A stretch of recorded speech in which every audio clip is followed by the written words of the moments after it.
Fox, Casey Ken, your winner tonight. On the Speedway, I have Camille and Francesca Galli to give today's command, along with their mom, Shelley. They were the winners of the Best Buy 400 auction to benefit Autism Speaks. And now to set the field in motion. Gentlemen.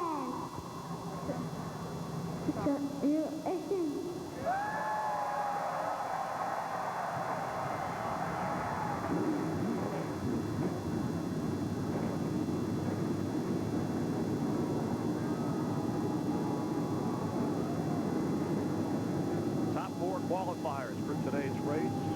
All different makes. Chevrolet has won 3 of the last. How they qualify for today's 400-mile race with Greg Biffle driving a Roush Fenway Ford on the pole. Let's see if we can get old Greg here. Biff, how you doing, buddy? It's DW up in the Fox booth. I'm doing great, DW. Pretty excited about today's race.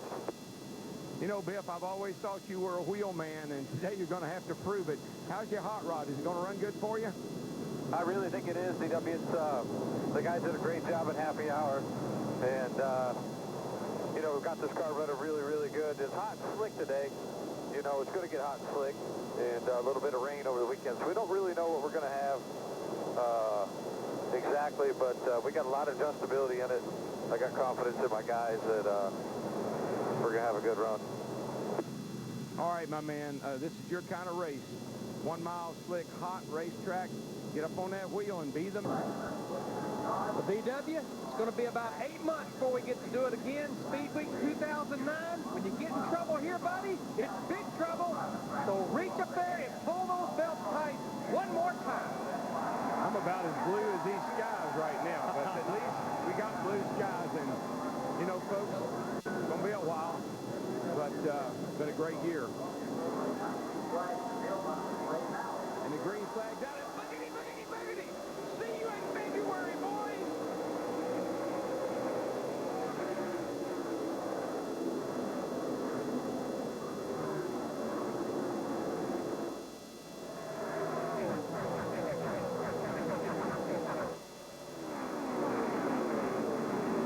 Kurt Busch had the measure of pole sitter Greg Biffle in the middle of turn 2, but got wide and had to lift on exit. Biffle will lead the first lap. He just about got in trouble off turn 2 on lap 1. That's a tough corner, man, I tell you. This track is very symmetrical, but turn 2, I think it's really an optical illusion. Come off that corner, you don't look like you got enough room to make it down through there. Well, I know our top 7 or 8 are single file, but it's a wad of cars behind those boys. We're going to try. And that's what you're going to hear. I'm all over the track early, but the track will come in, the car will get better, and you got to hang on to this thing right now because you got your hands full at this point in the race. One in the wall, 96 in the wall, turn 2, I guess it was. Like he bounced off, he got going. A.J. Yaley. Mike, those low air pressure, no grip in the car, no grip in the track. You got your hands full, man, just hanging on to this bad boy. A little on racing somebody. Second place changes hands. Jimmy Johnson underneath Kurt Busch. Fastest car both practices on Friday and Saturday. That 48 car looked prime today. Yeah, when you look at the way they ran at Lowe's Motor Speedway, even though they had the engine problem, it looks like that 48 car, Jimmy Johnson, they're getting on track. Let's show you what happened first to J.J. Yaley. Down in turns 1 and 2. On the right of your screen, the 96 on the outside. Brushed the wall. And now here's Kurt Busch on the opening lap out of turn 2. Got up high. There's not a lot of grip up there, and he had to get out of the throttle to keep it out of the fence. Kurt has now dropped to 4th. His younger brother Kyle has passed him, and here comes Jeff Gordon. Yeah, that car for the 4th spot. Car's not good, Mike. Looks like it must be real, real loose with him. And I think this is a car that we're going to pay close attention to all day long. Jeff Gordon in the 24. He obviously qualified well. He was good in both practices, but we've seen that several times this year. Can they close the deal on race day? Well, here's what we know. He may not run very good, but he'll probably finish pretty good. Yes, sir. They've been doing a pretty good job of taking cars that weren't great and getting good finishes out of them.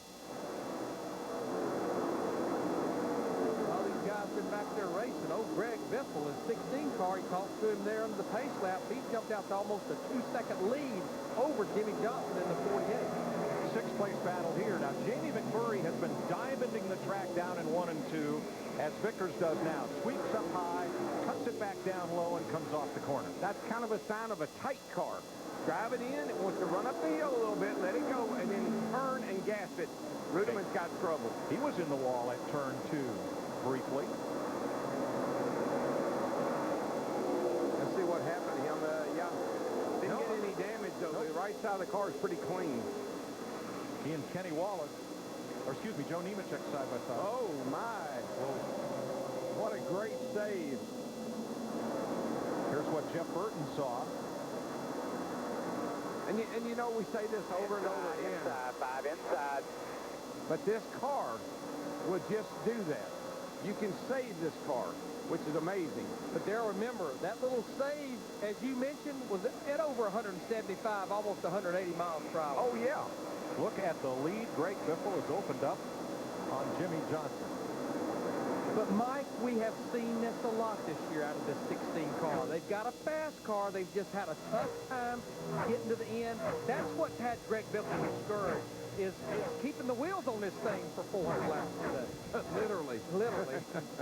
Biffle the leader, Jimmy Johnson second. Here's Kyle Busch, 3 seconds behind the leader. Steve. Mike Hurley and Kyle Busch saying no forward drive off, and I'm loose with the back of the car. And I just think that's a product of what we talked about. You can see how loose he was off turn 4. These guys have a totally different racetrack today than what they had yesterday when they were trying to get these things ready to race. But the two guys that can handle cars like that are running first and second. Right. They don't mind them kicking out a little bit or being a little bit loose. They'll wheel them first and third, actually. Sixth place switches hands again. Vickers goes back in front of McMurray, who had passed him a couple of laps ago. Sure be nice to see that McMurray have a good run today. He's really kind of been up and down all year long. Be good to have a great run if he could. He likes this racetrack, Darrell. A couple of years ago, he led nearly 100 laps here and finished second. You know, not too far behind Kurt Busch, we just saw a glimpse of him a second ago, is A.J. Allmendinger, that 84 car. When he sits up there and qualifies 8, people go, well, he'll just fall back. They had to get up on that wheel to qualify. You know what? He's holding his own, but I go back to a year ago. This is one of the racetracks that he seemed to run well at, especially as we got into the race. The thing about the concrete racetrack, you either love it or you hate it. Concrete is a totally different feel than racing on an asphalt track.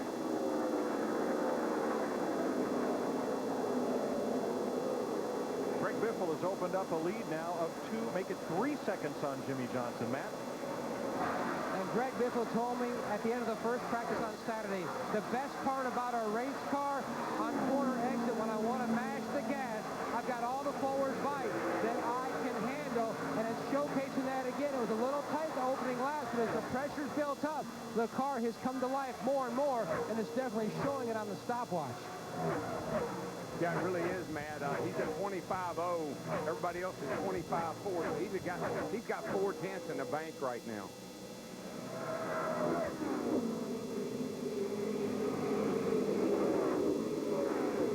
That's Digger on the inside of turn number 3.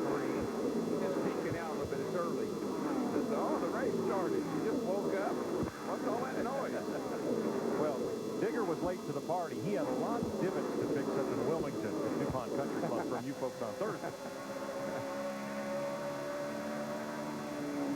Ride with Elliott Sadler here in the 19 car. Right now, Elliott in the crash. Turn 2. Oh, and nowhere for Tony Stewart to go. And you see that nowhere for Denny Hamlin. They just keep wrecking over here.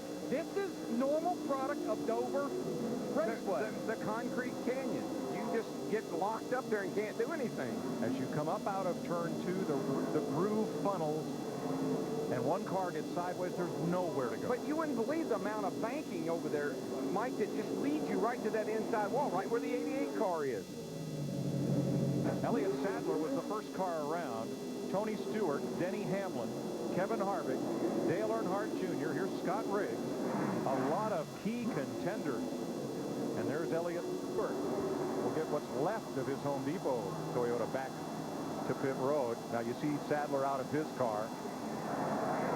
Elliott's Foundation is going to auction off the hood of that car. It's a little more crumpled than it was. In the 19 car, he comes down the hill, right in the front of David Gilliland. Get another look at it, but I didn't see that David Gilliland did anything wrong. He was right on the bottom of the racetrack. Oh my gosh. Hamlin came flying in there. Absolutely. Bill Elliott, the 21. You know, when you come under that, when you come out of turn 2 back there, Mike, under that bridge, down low, it's pretty hard for the spotters to see that point on the racetrack. Down into David Gilliland. Sadler spun up and hit the wall, collected Tony Stewart, who was in the garage, along with Dale Earnhardt Jr. Denny Hamlin's 11 comes flying in there.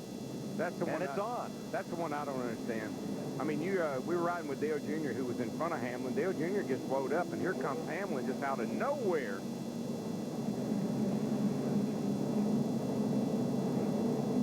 And it's like you said, Mike, he was expecting that 19 to go down the hill, but then nobody expected anybody to come flying. I expect that to happen, so it's my fault. I mean, I'm the one that hit him, so when I hit him, it caused all the guys behind us to wreck, so it's my fault. Is there any way to get your car back out there? Oh, I'm sure it is. It'll look like a dune buggy when we get out there, but we'll get it out there. I got a great group of guys, and unfortunately, adversity is our motto here at Joe Gibbs Racing, so we'll be fine. We'll get it fixed, and we'll go out there and just ride around. Then look at the 31 Jeff Burton and the 8 of Mark Martin and what they do.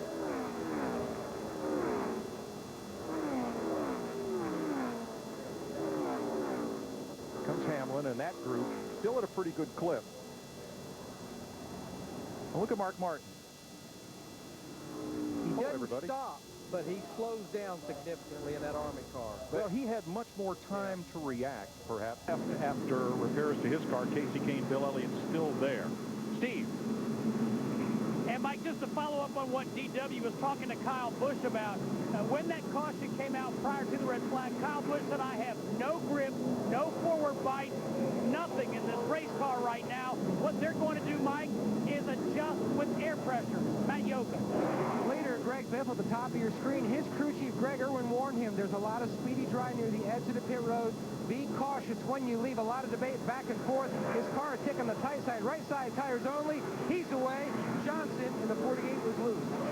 And I'm really not surprised to see these guys go with just 2 right side tires, because the left sides have been looking good. The right sides is what they really want to get a look at. The red flag lifted, 23 laps complete. All the way back to Dave Blaney in the 22 car went with 2 right side tires only. The first car with 4 tires, Jimmy Johnson and Jeff Ford in the 48 and 24. And Johnson goes right to work on the outside. Dale Earnhardt Jr. back on track after repair. Yeah, his car didn't get hit all that hard. He got driven up under another car. They fixed that splitter, so he's going. Meanwhile, Chris Devoda is with Kevin Harvick. That's right, Mike. And it looked like Kevin Harvick was going to be in the clear on that one, and then out of nowhere, were you kind of jolted up out of your seat in the race car? Yeah, I thought I had the thing stopped, but our Shell Pinto Chevrolet was going the right direction, making up some ground, and I had it stopped there for that wreck and just got hit from the back. But they'll get it fixed. It's not going to be the prettiest thing, but it'll be fixed. All right, his spirits are good. Kevin Harvick watching his crew continuing to work on the car, and the junkyard that used to be the Dover garage, work continues. Thanks, Krista. Greg Biffle, still your leader. Kyle Busch. Here's Ryan Newman and Carl Edwards for 4th place. These are 2 cars that went with just 2 right side tires. Not surprised to see this 99 car good. He was good in both those practices. Just going back to Kevin Harvick in the 2019, I just believe there's extra incentive to get that car back out on the racetrack. You heard Chris Myers talk about it. 56 races since he had a DNF, but here's even a bigger number. It's been 165 races since Kevin Harvick fell out of a race because of a wreck or an accident. Obviously driving much more responsibly these days. There's Richard Childress with the hammers, trying to beat out the sheet metal, and a little frustration as well. Richard had 2 cars involved in that as well as Clint Boyer. We did say that Dale Earnhardt Jr. is back out there 10 laps down right now in the 88 car. Yeah, he's at the back of the field, but the car is running good. He's passing cars and moving back through the field, even though he's a number of laps down. Casey Kane with a rent rear quarter panel after that crash. Bobby Labonte also back on track. Labonte lost 2 laps.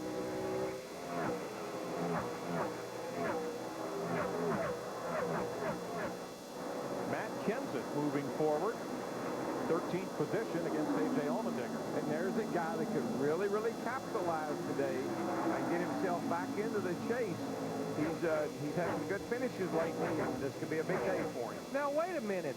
In the pre-race, you said you wasn't sure. You didn't know. Well, I'm not, but I'm getting more. I got a better view now than I had earlier. Just a little cloudy down in that ball at the time. Well, let's see if Dick Berggren can move a few of those clouds away on the 17th. Again, Mike, the number 17 car took 4 tires on that last pit stop, and he had been motoring forward before the red flag came out, even without those 4 fresh tires on the car.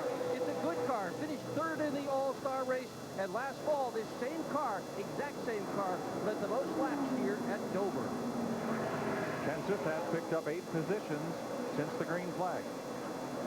And this is a Matt Kenseth type of race. He knows that you pretty much have to race the elements here for about 350 laps and then see what's left at the end. He also knows, like all these other guys do, that just because we had that one wreck, and that doesn't mean we're not going to have any more. Right. This joint it'll reach out and grab you. Brian Vickers miles will get you. Vickers grabs 8th place from Jeff Gordon. Yeah, and I just noticed, Larry, we're talking about Gordon's car. It's going backwards. Yep. And they changed 4 tires on that last tires. stop. Either they made an adjustment it didn't like or something, but it doesn't look that good right now. Martin Truex from Mayetta, New Jersey in the 1 got his first Sprint Cup win here in this race last year. His dad, Martin Sr., his Uncle Barney, both ex-modified drivers in the Northeast, and Busch North, Busch East Series drivers on hand this weekend to help Martin celebrate the anniversary of his first really big win. Yeah, and I think he started pretty far back last year in this race, and we watched him methodically kind of work his way through the field and finally got the lead. He's making some passes now, but I don't know if this car's as good as one he had here last year.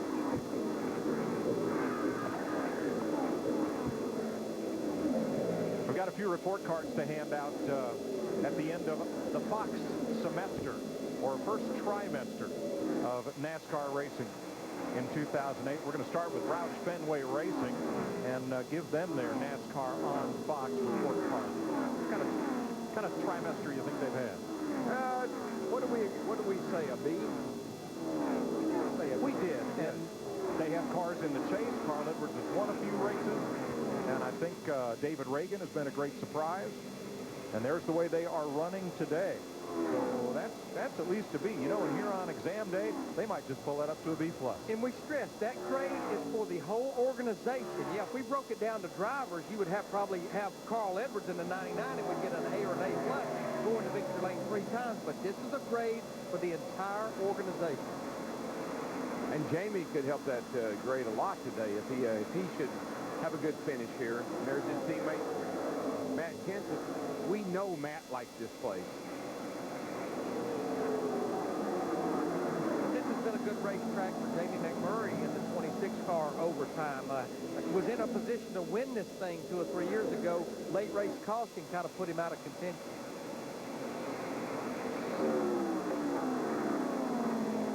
McMurray in the 26th is 10th. Kenseth 11th. Cubs Dodgers this week on Fox Saturday Baseball. Look at those cars. Red Sox. Cleveland, Detroit. Look at those cars, how they look like they're just sliding sideways down into that corner. And that's how it really kind of feels behind the wheel. You're just kind of sliding that thing down into that banking. You know, Darrell, what I'm starting to see here 40 laps into this race is they still are pretty much on the bottom in turn 1 and 2. But down in 3 and 4, I'm really starting to see some of the cars, maybe not the guys running to the very front, but they're starting to move up that racetrack and dominant like you were talking about a while ago. Greg Biffle has led all but one of the 42 laps so far. 50 laps this time by. Greg Biffle, number 16, leads Kyle Busch and Kurt Busch by 2 seconds as we cross through 50 laps here at Dover. And the Roush-Keteers are coming. Matt Kenseth has climbed his way up to 9th spot and chasing Jeff Gordon. In fact, he just passed Jeff Gordon for 8th. Jamie McMurray is a car behind Gordon in 10th and also moving toward the front. Yeah, pretty good here, buddy. 51 laps complete. Everybody's starting to move up the racetrack, running higher and higher. That tells you that the cars aren't turning that well. If it won't turn in a little circle around the bottom, you go up top, make it a bigger circle. Help it turn a little bit. Biffle getting in some heavy traffic. That's Michael McDowell just ahead. Trying to keep his Toyota to the bottom of the racetrack as the leader comes around. Be patient now. You're good, bud. That's pretty good advice with a 2-second lead, especially guys that are fighting, trying to stay on the lead lap, or at least be the first car lap down to get the free pass should the caution come out. There's just some guys that word does not, they just don't understand what that means. Third place right here. Carl Edwards coming after Kurt Busch. Kristen. Mike, on that stop, Carl Edwards chose to take 2 tires to pick up some track position. They also made a track bar adjustment. The word he used before the stop of describing how his car was, compliant. He said, at this track, that's really all you can ask for. And you know, I think you can get by with changing just 2 tires if you've got a good handling race car like Greg Biffle in the 16, like Carl Edwards. If you've got a bad handling car, 2 tires only is probably going to make it drive worse. If your car is compliant, 2 tires will be okay. You got it. Now he just passed Kurt Busch. That puts Kurt back to 4th place in the Blue Deuce, Matt. Mike, the 2 Penske cars running 4th and 5th. Kurt Busch made a 2-tire change the last time. The car was too free on entry and exit, hoping the 2 tires would help tighten that race car up. And he just gave up that spot to the 99 of Edwards. Well, you can see how hard it is to get down on the bottom and make a pass, even on somebody you're faster than. Holding that thing on the bottom of it, accelerating out of the corner is tough. Darrell, once again, Jeff Burton, they continue to make believers out of this. We were concerned after qualifying the other day when he qualified 38th. Remember, he comes in here second to points, but I've been watching his lap time. I've been watching him. You see there, he's gained 23 spots. He was just far enough behind that wreck he didn't get involved, and he just cracked the top 15 right now, about a half a lap behind leader Greg Biffle. Yeah, and you know, Brother Mike's not doing too bad either, Larry. He has found his favorite line right up next to the wall, running as high as you possibly can. And he's found some grip up there, and he's been able to make some passes. Well, we knew Michael, probably Dale Earnhardt Jr. would be some of the first cars to go to the top because they like running at the top. Right now, Michael is about 7 seconds in front of the leader, Greg Biffle, in the 16.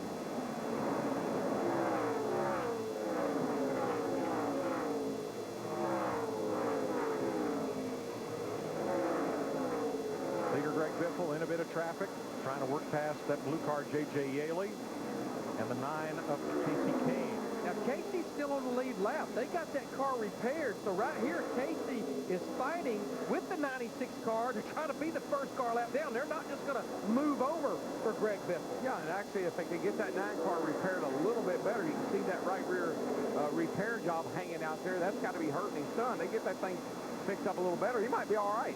Faster than every car in front of you except for the second place car. Nobody from behind. Well, that's good news for Martin Truex, the defending winner of this race. Steve, he's just moved up to 11th place. And Mike, he started 20th. He's got a similar problem to Kyle Busch. He's saying, I'm starting to bounce the front of the car, and the back end doesn't want to grip. His crew chief, Kevin Manion, says, it's all right, take it easy, save your equipment. And you're going to hear that a lot. As the cars run on concrete, they chatter. The tires bump like a concrete highway. That flexes the tire more than it would on asphalt. It builds up more air pressure. The tire becomes, to the driver, feels like a basketball. And I think as we get into this race, these crew chiefs, these teams, they will try to keep dropping the air pressure down a little more, a little more. You don't want to drop it down so much you hurt yourself on the short run. Craig Biffle, the leader. Matt Kenseth. You're looking at Tony Raines, who had a problem in turn 4 and stopped high up in the corner and drew the caution flag. If you recall what Denny Hamlin did at Richmond. So the 34 will be held by NASCAR and penalized for drawing the caution. Krista. Carl Edwards says his car is neutral in the center. When he applies the gas, he gets just a little bit free. Dick? And Kenseth's having a good day. He has gone all the way up to 6th from starting in the 21st. Steve. 4 tires for Kyle Busch, Dick. An air pressure adjustment, air out of the right front, and a wedge adjustment. Matt. Chassis adjustment just being completed for leader Greg Biffle. The car had gone to the tight side. 2-tire change on the first stop. They will go 4 on this one. A little bit of oil dry near the edge of his stall. Great stop by the 16th group. Yeah, no problem for Biffle. He's first off pit road. And Casey Kane will get the free pass on this. The second caution flag ahead of the Busch brothers, Kyle and Kurt. Matt Kenseth fourth. The Killer Bees got Matt out. Carl Edwards fifth. Newman, Truex, McMurray, Johnson, and Burton the top 10. Pretty much everybody is on even ground with tires. Everybody changed their tires.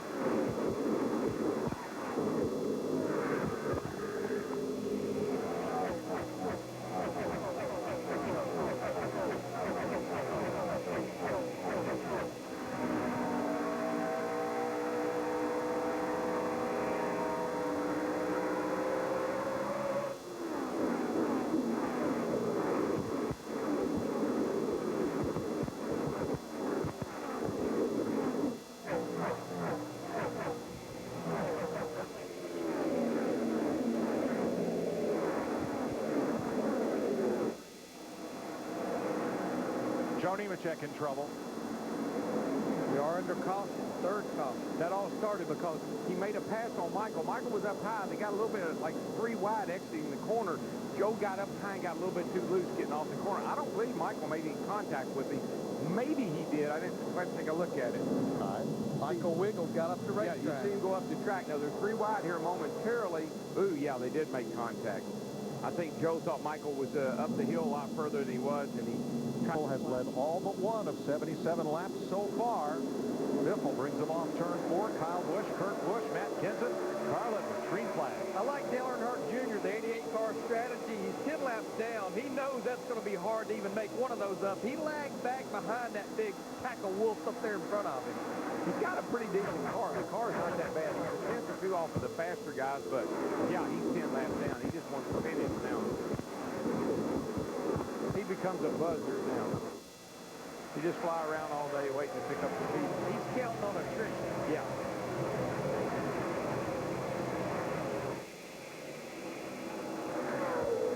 Car up high, almost to the wall in one. That was Montoya. Nice save. I think he may have got a little help getting out into turn 1. I don't know exactly what happened. I think he might have got the nerve. Let's see if we can take a look at it. Gilliland. Man. Oh, yeah. Gilliland is just finding a lot of people in his way today. You know, Montoya, a lot like Jeff Burton, he started back there in the 35th position. He's made his way up to the top 20 with that 45th. Juan Montoya is not the only Formula One driver in town. David Coulthard, I got to meet him in the garage area this morning. He was amazed at this place. He said, I've just never seen anything like it before. And Scott Speed, who won the truck race on Friday. You think those guys all call each other up and say, man, you ought to see this joint. I'll be right over. The Canadian Grand Prix airs on Fox next Sunday. You'll see Formula One right here.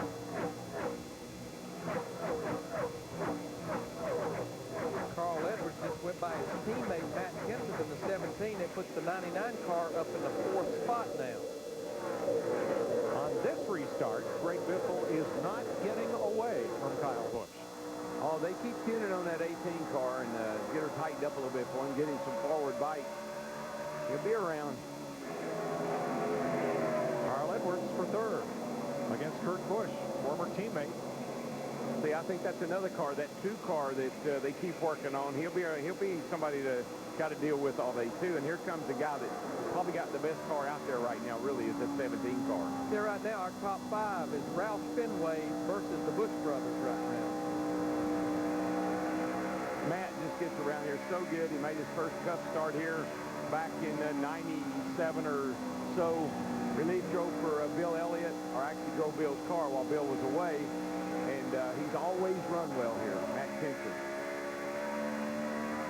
And we talked about him being in 16th in points coming in here. He's 190 points out of 12. If you look at his last 2 seasons, in 2006 he came in here second in points. And last year he came in here third, and as mentioned, came in here 16th. But Dick Bergman looks like that car is going to move up in points if they can keep it together today. Yeah, indeed, Matt Kenseth has just one top 5 so far this season, but he's having a terrific run today, Larry. And just a few moments ago, he told his crew that the car will turn on a dime and give you 9 cents change. Gosh, that used to be worth something. Used to be worth real money. But I think that's one of the most important elements here. This is a mile racetrack, but you spend 75% of the time in the corners turning. And if that car will turn and rotate and stay down the racetrack. I know Darrell was talking earlier about these cars moving up the racetrack, but Darrell, as you and I talked earlier in the week, the car that wins the race will probably be the car that can run the bottom. Oh, yeah. Now, you got to move around early on, but then when the track really gets right, you want to hang that left wheel on that white line, baby. Kyle Busch is keeping Greg Biffle firmly in his sights, but his rearview mirror is filling up fast with Carl Edwards. And Mike, you would never know it by listening to Kyle Busch. He just told Steve Addington, I can't get off 2 at all. He said it's almost like I get airborne and then sideways. Well, he does. That's what it looks like. Wow. But what Steve Addington or any crew chief will have to be careful. Yeah, you want to give that car better forward bite. In other words, the rear wheels grip the racetrack when he accelerates, as long as you don't hurt the turning in the middle. Well, that's what I like about this place. Like I said, if you're too tight to run that little circle around the bottom, just move up the hill a little bit and make the circle bigger. Here comes Concrete Carl on the inside, and Kyle Busch just waves him by. Well, you won't see that very often. There'll be a time to race, Darrell. Must be a long way to go yet. Kyle Busch is racing like a man, though, that has a 94-point lead right now. The points leader. His crew chief, Steve Addington, a great crew chief, and this weekend, a great dad. Steve Burns passed along that Steve's daughter, Ashlyn, graduated high school in Boiling Springs, South Carolina, Friday night. And Friday, Steve was at the racetrack. She phoned her dad 4 times to say, Dad, it's okay. It's going to be all right. You don't need to be here. I know you're working. It's okay. J.D. Gibbs had the Gibbs plane fly Steve to Spartanburg. He drove to Boiling Springs, saw Ashlyn and the 411 other graduates get their diplomas.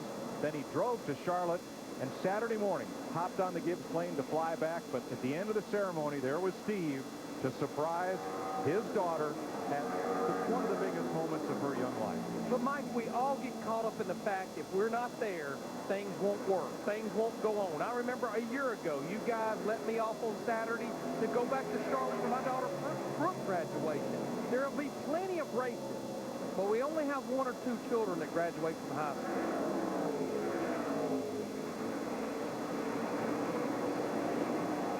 Watching Carl Edwards, Kyle Busch, and Matt Kenseth running 2-3-4. 2 seconds behind race leader Greg Biffle. Just to update that crash back on lap 16, Dale Earnhardt Jr., Kevin Harvick, they are back in the race. Elliott Sadler, Denny Hamlin officially out. Tony Stewart in the 20, Scott Riggs in the 66, they are in the garage area, still making repairs on those cars. Let's get out our trimester report card and see what it has to say about Joe Gibbs Racing. In the preseason, we predicted trouble. Kyle Busch coming over into that team, how would that set? A big change from Chevrolet to Toyota. I mean, that's a really big change. How'd they make out? I think we've been surprised that they would be, they have an A based on Denny Hamlin winning, Kyle leading the points. Certainly Tony hasn't won yet, but he will. We know that. He's kind of a mid-season on kind of guy, so they've really stepped up with their program, switching to Toyota and really getting a lot out of Kyle. great program. Once again, those grades are for the entire organization. If it was just on Kyle Busch 18, we'd go ahead and double promote him, I think. 2 grades. Well, now, you say that about Kyle Busch, but don't laugh. He said that he hasn't talked to Toyota about going to test a Formula One car this fall. Exactly. On a weekend off. So, talk about double promotion. That's just for fun. I don't think he anticipates making any moves. No time soon. No. He'll try to work that in between his Craftsman truck, his Nationwide car, and, a Cup car every now and then. Probably on the same week. The pole sitter has led most of the way. Carl Edwards running second. There were 10 cars involved back on lap 19 involved in a wreck. Half of the top 12 in points were involved coming in, including Dale Earnhardt Jr., who third in points coming in, has been able to return in this race. Denny Hamlin done for the day, came in fourth in points, part of Gibbs Racing. Clint Boyer, who came in fifth, he involved in that 10-car wreck, ignited by Elliott Sadler. Kevin Harvick, seventh in points, back out there racing. Tony Stewart came in eighth in points at the moment, still out of the race. And Casey Kane came in 12th, is back on the track, trying to finish up here in Dover. But the question for Roush Fenway, the top 2 cars, Jeff Hammond right now, and they haven't had a victory since April in Texas. Can they seal the deal here? Well, right now they've definitely got the odds. You take a look right through what Greg Biffle's been able to do so far here at Dover, but being followed very closely by Carl Edwards, his teammate. But more importantly, Matt Kenseth in that 17 car. He is just basically, I think, running the kind of race that he wants to. But you got Jamie McMurray in the 26 car. You got 4 cars in the top 5, guys. And I mean, when you're doing that, the odds are kind of looking in your favor that you're going to be able to pull off a win today. Thanks, Jeff. Greg Biffle now has a 0.7 of a second lead, but all the Roush-Keteers have pretty much come to the front. David Reagan toiling back at 15th, but otherwise the Roush cars are right there. Yeah, and he's getting ready to put a lap on the 28th place car, Paul Menard. So he's starting to pick up the rear of the field now, Biffle is, and walk through the back of the field, putting a lot of guys a lap down here, Larry. You just saw Jack Roush there, owner of Roush Fenway Racing, looking at David Reagan, his 5th car. David back in 15th position, about a half a lap down. But right now, the other Roush Fenway cars, those 4 cars, all in the top 5. Matt Kenseth underneath Kevin Harvick. When's the last time you saw a car like Harvick's at one of these races? Well, you know what, though? He gained 3 spots right away, Mike. When he went back out, he passed 2 or 3 cars that were down there with him. And as Larry pointed out, he's trying to extend that streak that you see on the screen of running at the finish. But he has nothing to bump with. That's all radiator out front there. That thing looks like it's been raced at Bowman Gray on Saturday night. Look at that baby. He'll break a record in 2 races. Oh, by the way, his own record. And I need to make a correction. We said 165 races since he fell out because of an accident. It's actually been 96 races, not 165. Well, still big. Yes, it is. Jeff Burton, Harvick's teammate, just passed the defending champion of this race, Martin Truex Jr., to move up into the 11th place. Yeah, but this time last year in this race, that 1 car had already assumed the lead and never let go of it. Today, the car's not bad, but they need to do some tuning on it. See Nemechek there in the 78, back in the race after an accident that brought out the 3rd caution. Chevy drivers to watch include Jeff Burton in 11th. Teammates Jimmy Johnson and Jeff Gordon currently 6th and 7th.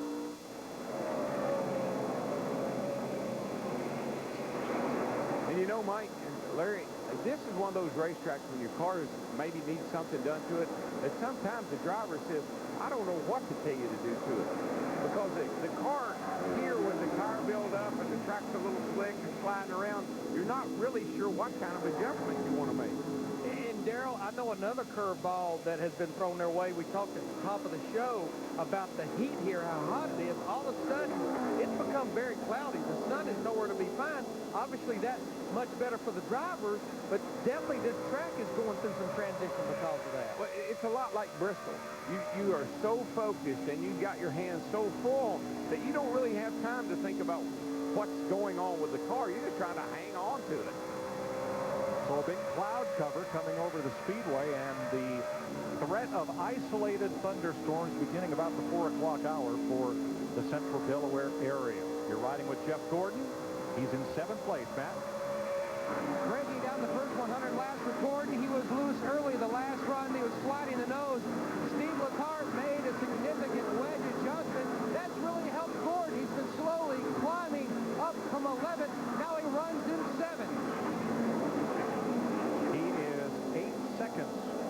lead right now. But it does appear that that car may be a little bit different from what we normally see with this car, the 24. Looks like it might be getting better on the long run today. And that has been their Achilles heel most of 2008. Exactly. But Jack Roush, the owner who certainly has the mile-and-a-half tracks of NASCAR figured out with this COT platform, has 4 of the top 5 spots with his Roush Fenway Fords. Only Kyle Busch in 3rd in a Toyota breaks up the Roush juggernaut at the front of this field. Yeah, Damon McMurray, I mean, he's worked his way into 5th place. All the cars of Roush's are running good today.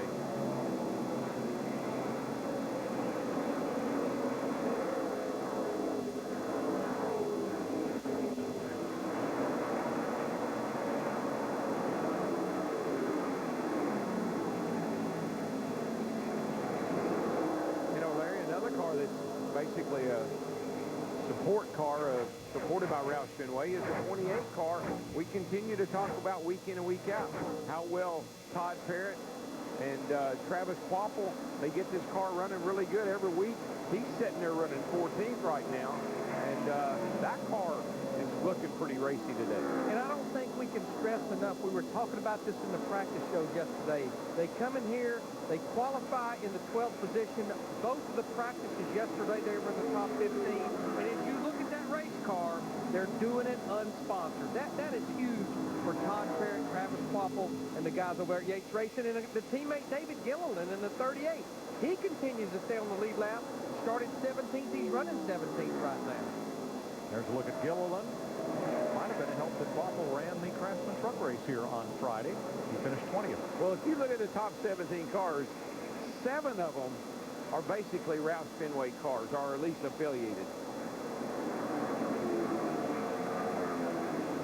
Boy, Carl Edwards got right there with Greg Biffle for the lead as they are trying to lap Jeremy Mayfield, who is in the number 40 this week for Dario Franchitti, who will return to that car next week at Pocono. And Jeremy's working desperately to stay on the lead lap right now. He's back in the 24th position, so he's not just going to roll over to Greg Biffle and Carl Edwards. You can keep that guy on the inside pinned down a little bit. It makes it mighty hard to pass, but you can see Jeremy kind of slid up the hill quite a bit there and opened the bottom up, but here he comes back, fighting on the outside. Greg says, I'll just take that line away from you, my man, and that way I can get by you. Carl's trying to get inside. You're clear. Yeah, Greg was trying to use the lap cars as a pick. It's going to work out for right now, but he's going to have to go back down to the bottom of the racetrack if he wants to hold that 99 off.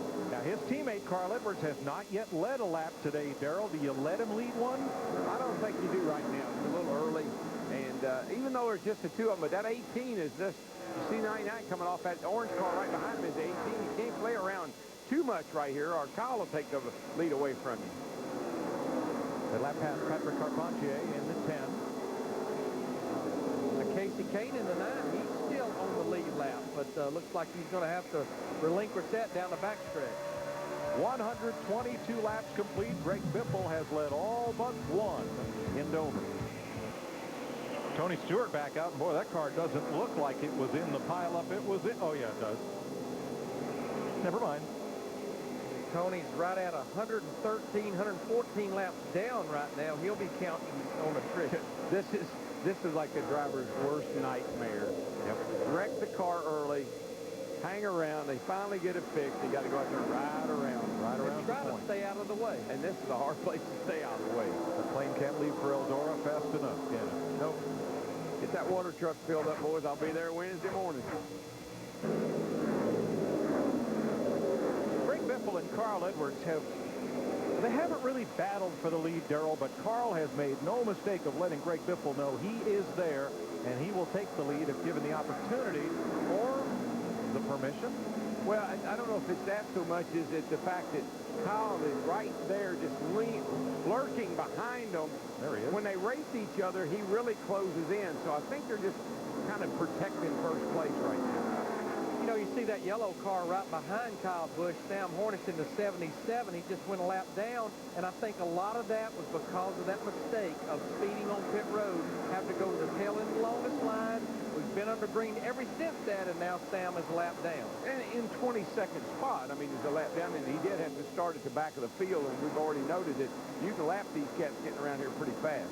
In Sam's race is to finish in front of the 55 car or the 66 car. That way he can go to Pocono locked in the top 35 and owner points. I don't have to worry about qualifying. Now, with no disrespect, we're going to show you a bad day gone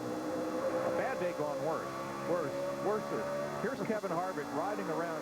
He's kind of a moving chicane in that he can't get up to speed. He has a lot of crash damage. Came into the pits a little bit ago. Watch the man working on the right front. Needs to go get a tool. Needs some help. Down comes the jack. He's going to look around and tell Nick Perry, look, jack it back up. My foot's here. I can't go anywhere. Dude. the jack man, I think he's playing with it. There we go. Now okay. He never lost his composure. He was just looking for a pair of tin snips. He'll get him later instead of getting a flat foot. And I know there's no such word for it. I'm just kidding. And Harvick's back out there, trying to keep that running at finish streak intact. I said that because I can hear my wife now. Oh, my gosh. We've been under green since about lap 78, the third caution. We're getting within about 15 laps of what will be green flag pit stop, and I can't stress enough. They talked about it in the pre-race. We talked about it. This is one of the most treacherous pit roads to get home to under green. It's one of those places you're a whole lot better off to come in too slow than you are to push it. Because if you look at the entrance when we get around the pit stop, one mistake and you're in big trouble down there. You know, we talked about Tony Stewart that just went out on the racetrack about 113 laps down. We know he has fairly fresh tires, obviously, but his lap times are actually pretty good. That leaves only 2 cars in the garage from the lap 26 or lap 19 crash. Elliott Sadler and Denny Hamlin done for the day. Greg Biffle and Carl Edwards holding the field at bay. Biffle still leading. You've got a NASCAR question anytime, all year long. Anything pops into your mind, we've got the answer for you. Ask the pro. Carl Edwards has not been able to wrest the lead away from Greg Biffle. Meanwhile, pit stops begin under green. Here's Ryan Newman. Yeah, and this is pretty common, Matt. We start to see the Dodges seem like they hit pit road first. Newman and his teammate Busch, and the two they both were talking about coming just a shade early. Newman's car, he's gone from both tight then back to the loose side. Just a touch loose on exit this last run. His teammate should be coming soon, as well as leader Greg Biffle, who peels off to make his way down pit road. Service complete on the 12. David Gilliland is in, so is Robbie Gordon, Greg Biffle, Mark Martin, A.J. Allmendinger. You know that guy that hadn't led a lap? He's about to. He's about to lead one now. Carl Edwards, as Biffle surrenders the lead. Here's Matt. We had shade back in lap 94, then the sun started to come out at 119, then came out totally at 139. Biffle says his car is really starting to shove the nose. They pull a tear off the front. Air pressure change as well. Steve? That Martin Truex Jr. has said that the right rear is gone on that one car. The changes they made on the last stop, he said, did not work. It was an air pressure adjustment on the last stop. To Dick Berggren. On the last pit stop, Matt Kenseth's crew picked him up 2 positions. This time, they're going to put 4 tires on it, and they're adjusting for a car that has become tight in the middle. Krista. Carl Edwards' car has gotten a little tight in the middle. A 4-tire change and air pressure to call. They thought about making a wedge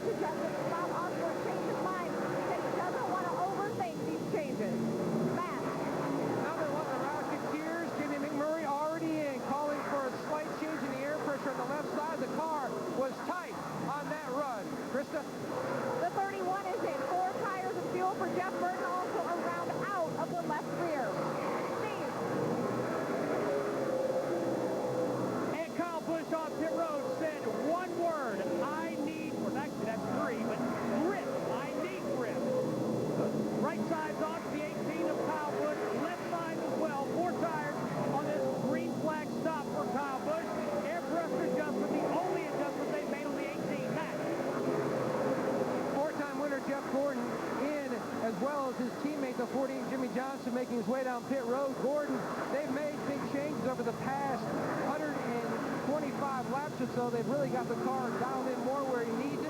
They were talking about a wedge change. Looks like they called that off. Meanwhile, his teammate, the car he owns, on pit road.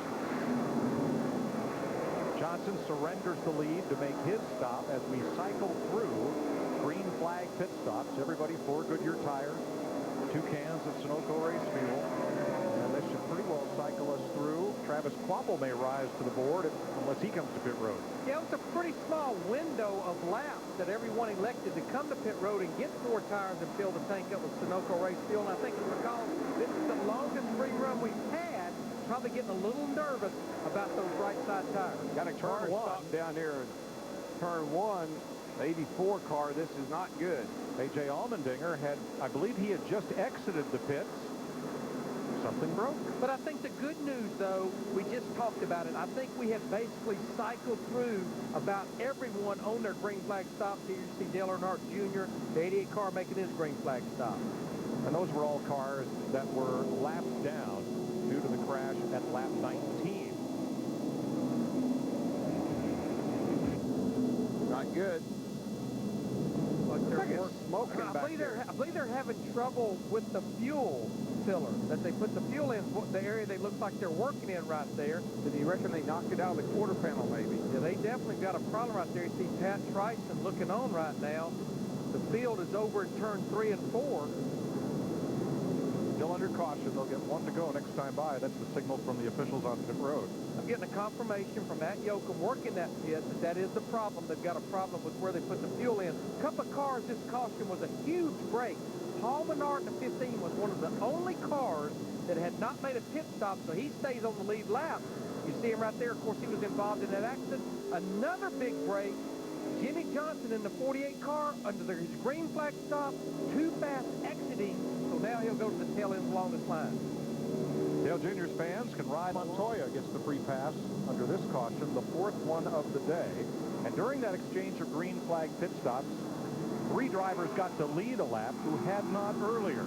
Carl Edwards, Jimmy Johnson, and Kyle Busch. So counting Michael McDowell, who led under the first caution, and Greg Biffle, we've had 5 different leaders. But now we only have 16 cars on the lead lap, too. So to the quarter panel, that receptacle bolt tool that you put the fuel in, that flange has broken out of the quarter panel. So that's what they're fighting and trying to repair on that too. And the reason you want to fix it under caution is because you come down here for a green flag pit stop, you got to stick fuel in that thing. You don't want to work on it then. Ready for the restart. Greg Biffle will bring them down to complete 159 of 400 laps. Green flag.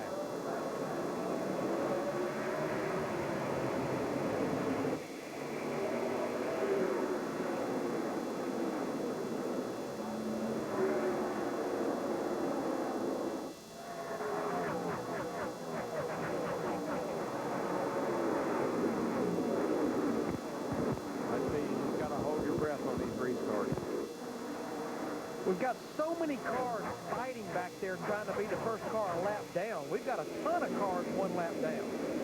Trying to get their lap back are David Gilliland, David Reagan, Sam Hornish, Casey Mears, and Mark Martin.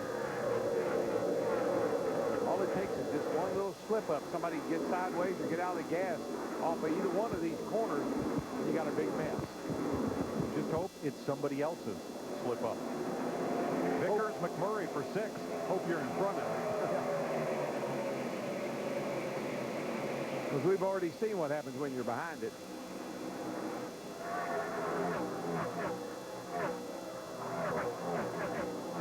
Jeff Gordon back up into the top 5. He just cleared the lap car of Reed Sorensen. The pressure, bud. Hit your mark. And you know, Mike, I noticed on that 24 car, he was good on the long run, and this car looks good. It looks better than I think I've seen it look in the race, probably for the last several weeks.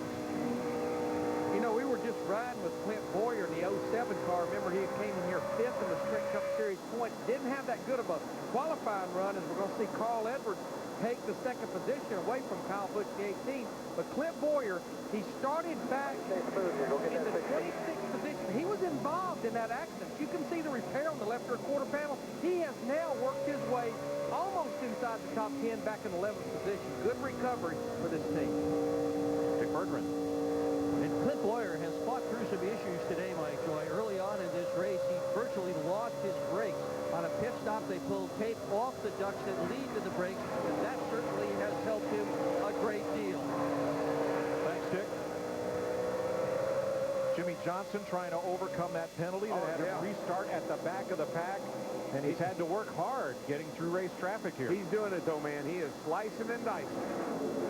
48 pulls up on Kurt Busch, and a big pack of traffic just in front of them with Truex battling Montoya and Robbie Gordon. Now, Montoya, those are all lead lap cars. Montoya just had to get out of the throttle a bit. That backed everybody up a tad.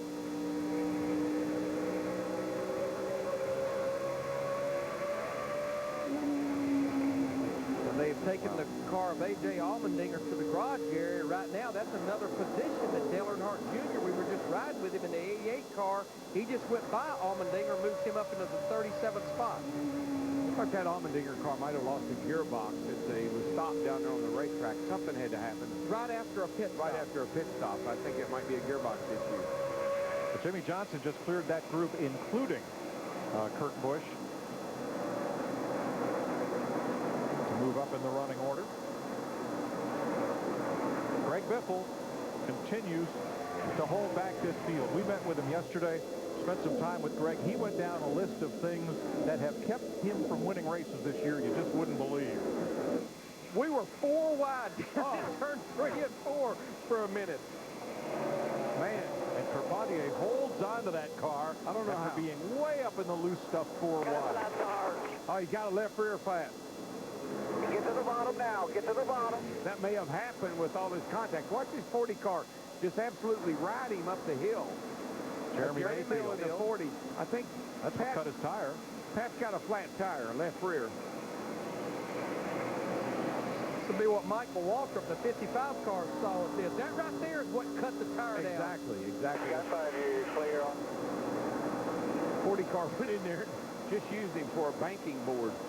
8 tires corner better than 4. They do. Sometimes. You can see the left rear flat right there, Dick. And it's very desperately flat, Larry. You see that Carpentier had a good run going. This guy has done a terrific job for running into this series, essentially ice cold with these kinds of cars. He qualifies week after week after week. On the right of your screen, the race for 8th. Ryan Newman gives way to Jeff Burton. The 84 car, I'm getting a report, fuel pressure problems. Oh. Couldn't pick up the fuel. And we have a new leader. This, the first green flag pass on the racetrack today. 2 Roush Fenway teammates, Carl Edwards, taking the lead from Greg Biffle. I think Carl's been sitting there kind of just biding his time. Carl's been a little bit better than Greg, but he hadn't really forced it. Matt, anything wrong with Biffle? A lap ago, Mike, he came on the radio and said, oh, man. And then the radio was silent. Now he just says he's got fuel pressure. Now he says he's got no voltage. Right now, concern definitely here in the 16 pit. 3rd straight week they have had a dominant car where something may take them out of a chance for victory. I just wondered.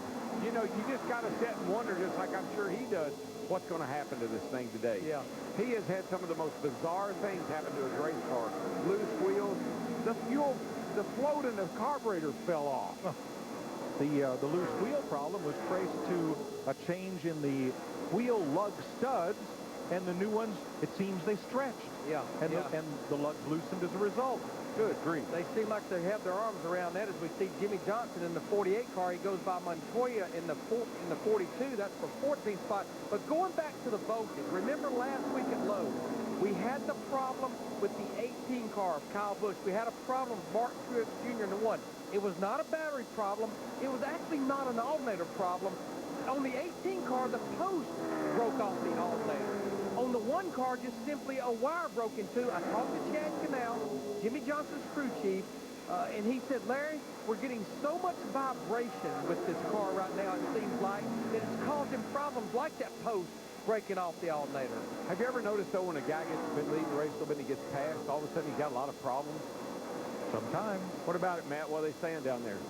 DW, Greg Irwin, his crew chief, is going down a list of things that tell Biffle to turn off inside the race car to try to save what they can with the battery. The only thing that Irwin has told them not to turn off is one feed blower on the right front.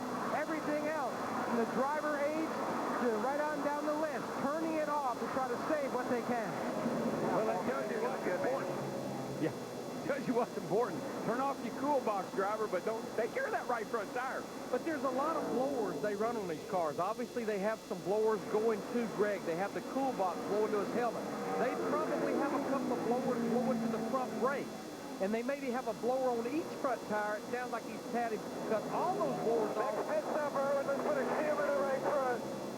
With the exception of the right front tire blower. And what Greg Biffle just told him now, I don't want to get too complicated, these cars are running on chassis stops, pump stops. What he's telling him, I want another shim in that right front chassis stop. Yeah, he'll put 100,000 shim over there and raise it up. It may be bottoming out, or it may be getting over there too far, and he wants to put a little, he wants to lift that side up just a tad. You heard the concern in Greg Biffle's voice. He has led almost the entire race so far, but it's Carl. I think Kyle had to pick it up a little bit because Carl had checked out. And I think if he wants to stay in touch with the leader, he felt like he needed to get going too. So I don't know that Biffle has slowed down that much. I think these other two guys may have picked it up a notch. Well, and this thing has that green flag run look about it. We've already cycled through one set of green flag stops a little early. Now, there are only 2 cars in the garage, Elliott Sadler and Denny Hamlin. That's a little surprising considering the severity of the 9-car crash at turn 2 back on lap 19. And that's where we'll find today's Allstate Good Hands driver. It's going to be Paul Menard in 15 now. Leading a charmed life today. Get through that wreck and then catching that caution just right. 4 cautions so far. The big crash we just showed you. Tony Raines drew a caution on lap 68. Joe Nemechek lap 76. And A.J. Allmendinger stalled coming out of the pits at lap 154. We're just closing in on halfway. And it's been all Roush Fenway Forge the whole way. Between Carl Edwards and Greg Biffle, they have led all but 2 green flag laps. And most of those others were through that cycle of green flag pit stops. And you talked about A.J. Allmendinger. Daryl mentioned fuel pressure issues. He's back out on the racetrack. Krista. You've heard the voice of Bob Osborne, Carl Edwards' crew chief, giving him his lap time. Talking with Bob this morning, he talked about the chemistry with his race team. Bob said, I know what Carl needs based on the tone of his voice. Earlier, they did have some talk about pit stops. Their pit stops have been a little off today. Bob says, don't worry, Carl. There's a lot of racing. You're going to be just fine. And you know what? I think when you look at what happened here, when Bob was taken away from Carl, and Robbie Reiser stepped in for a little while and helped run that team. Now that Bob is back, Carl's running like he should, and guess who's running better too? The 17 car. I think Robbie has got a little magic with Matt Kenseth like Bob has with Carl. You know, the biggest thing I think that Robbie Reiser brings to the Roush Fenway organization is when there's a problem, he addresses it. He doesn't just kind of walk across it. The love stud issue that this team was fighting at Darlington. All 5 race teams had problems at Darlington. Robbie Reiser went in there full-blown and said, look, guys, we have got to address this. And I think that's one of the things of many that Robbie Reiser has brought to the organization is by not being a specific crew chief for one team. When things happen consistently, Larry, something keeps happening over and over again. There's a reason. It's not bad luck. It's not bad preparation. There's a reason. Exactly. It's not just the cause. Right now, Roush Fenway has 4 cars in the top 7, including this one, the 17 of Matt Kenseth, in 4th place, Dick.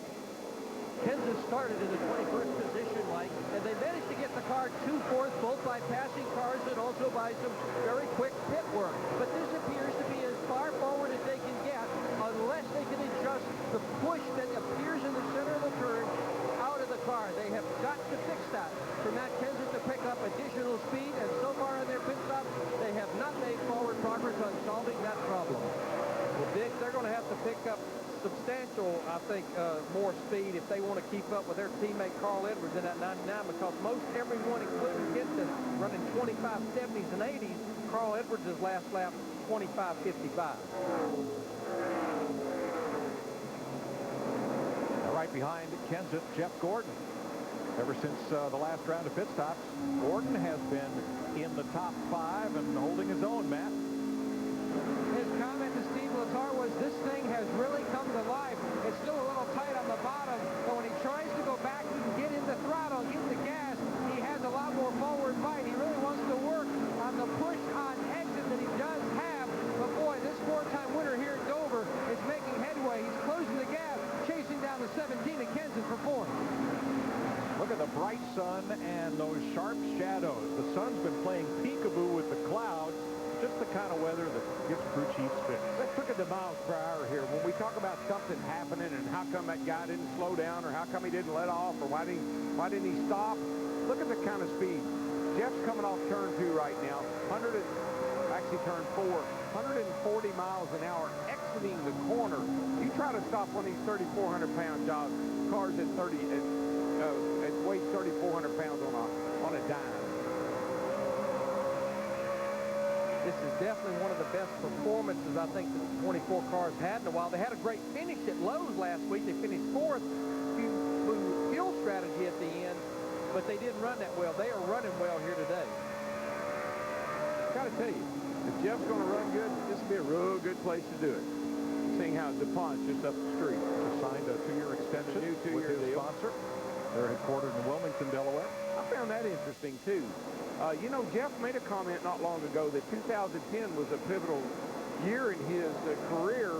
That's a 2-year deal. We'll see. You know, Greg Biffle dominated. It's gotten a little bit looser for those changes, but that didn't help it turning. He's trying to figure this out. Now look behind him. 3 laps ago, he had fallen right into the clutches of J.J. Yaley and that crew, and now he's found something in that car, and he sprinted away from them again. But he was dropping like a rock there for a few laps. It sounds like, well, you see the car is not as... Clear, buddy. Let me know for sure if you think it's on the splitter. Think about that. That's going to be a while. That's going to cost us a little bit of time in the pit. All right, remember, a few laps ago, Greg Biffle asked for a little more shim in the right front chassis stop. What Greg Irwin is asking him now, do you feel like the splitter is hitting the racetrack, which may be why Greg is asking for that? And Greg Irwin saying, look, track position looks so important. Do we want to give up that much time for a pit stop? Maybe even have rubber out of the left rear. He wants to do something that would be easy. Pulling that rubber out of the left rear would be a whole lot easier, would take some load off that right front. Where they're going to put that shim, I think, is in the shock. They run these Packers in the shock. I don't know, Hammond. What do you think? Well, DW, this is what we're talking about. Here is the Packer that you're referring to. A lot of times the shock comes down, and these guys basically run on this yellow piece of rubber. This is a shock Packer. This is what the car is actually riding on. And what he's talking about is possibly taking a shim like this, putting it in here. Daryl, you said about 100,000. It could be anything as far as 125,000 or more. But they're going to try to do is just basically pick this shock up, make it raise the car up off the racetrack. Again, that may change also the way the car feels as far as the rate of this Packer, but all of this is designed to keep that car from hitting the splitter and maybe make it a little bit tighter. That's what they're working on. But as you talked about, they'll lose a lot of valuable time working in this area. But that's just how temperamental this car is. We're talking about 100,000. Wow. A tenth of an inch. A tenth of an inch. And that can make this car go from really good to really bad. Travis Kvapil in 11, trying to work his way through. Scheduled pit stop for Clint Boyer. Cut a tire down, could not make it onto pit road, had to come all the way around, so that will cost him a couple laps. He'd done such a great job of staying on the lead lap in the crash at lap 19, but missed the pit entrance there. Yeah, I saw him slow down getting into 3. He was still going pretty fast, and he just couldn't get it on pit road. Now, the one saving grace, of course, he did lose a lot of time because of missing pit road, but we're within about 12 to 15 laps of what will be green flag stops. Clint Boyer, the 07, they needed to cycle all the way through, and they'll still be in good shape. So that will leave 15 cars on the lead lap for the moment. Dale Jr.'s National Guard car is a sponsor of the FLW Tour. You can now play fantasy fishing. Guaranteed $1 million to the winner. It's free to enter at fantasyfishing.com.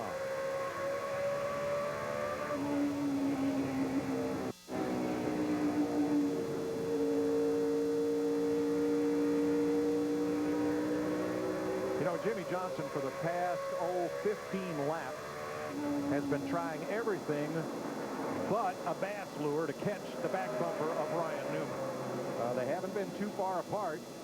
Jimmy would get close. Ryan would stretch it out a bit. Jimmy would get a little closer.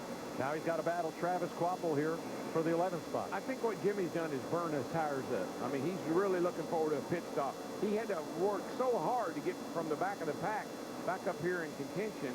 I think he used his stuff up on this run.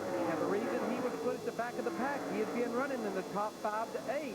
But on the last green flag stop, he was too fast leaving pit road. But the fortunate thing, they got a caution. The penalty was tailing along this line. He just can't get his way back up there, it seems like. Well, Carl Edwards had a hard time getting past Juan Montoya, who was battling Paul Menard there at the tail end of the lead lap, trying to keep from going a lap down. And that allowed Kyle Busch to get a little closer to the leader, Steve. Much like all race, he's been fighting no grip, no forward bite. A few laps ago, he just said, too tight. Now he has to work his way past Montoya as Edwards clears. No, there's something wrong with Carl's car. Carl is slowing down. Maybe it's time for a pit stop, but it looks like he slowed all of a sudden. Nothing on the team radio, we're told. Boy, it sure looked like something was wrong. Oh, you come off a 2 over there with very little speed. 63 laps on tires. His last time still looked good. Still good? Him and Greg Biffle are about the 2 fastest cars out there. Well, Matt Kenseth is actually the fastest car. Matt's the only car really running in the 25-second bracket right now. The 07's problems continue as he'll be back on pit road. I think what I saw off of that 99, Larry, I think he pedaled it off the corner where it maybe got a little loose. And you know, we've been talking about both of these cars throughout the day. Jeff Gordon in the 25-4 car, he qualified 7th. He's sitting there running in the 5th. But when I look back at that car behind him, Brian Vickers, what a great weekend so far for Brian Vickers. He qualified 6th. He's running 6th.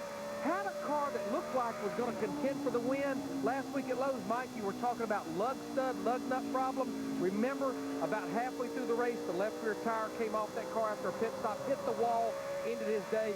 This team, Kevin Hamlin, I'm telling you, this could be one of the teams that's the closest to getting to victory lane for the first time this year.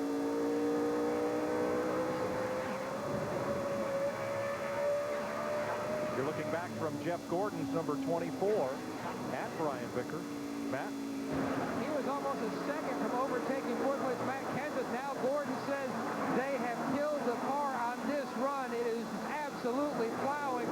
They're around 15 laps of their next scheduled stop. And looking back to that 83 Larry Mack, Brian Vickers, he says his car is still on the tight side. They're going to try to tweak it with an air pressure change on their next stop. Well, I think these guys are going to have to get pretty aggressive with this next change because, one, it's cooling down, it's cloudy, and the racetrack is, you can see how black it's turning. A lot of rubber down on this racetrack. I think on these next pit stops, they're going to have to get pretty aggressive with their changes. You look at Ryan Newman, the 12th, he'll be our indication, I think, of green flag stops. Remember, he was one of the first ones to come to pit road a while ago.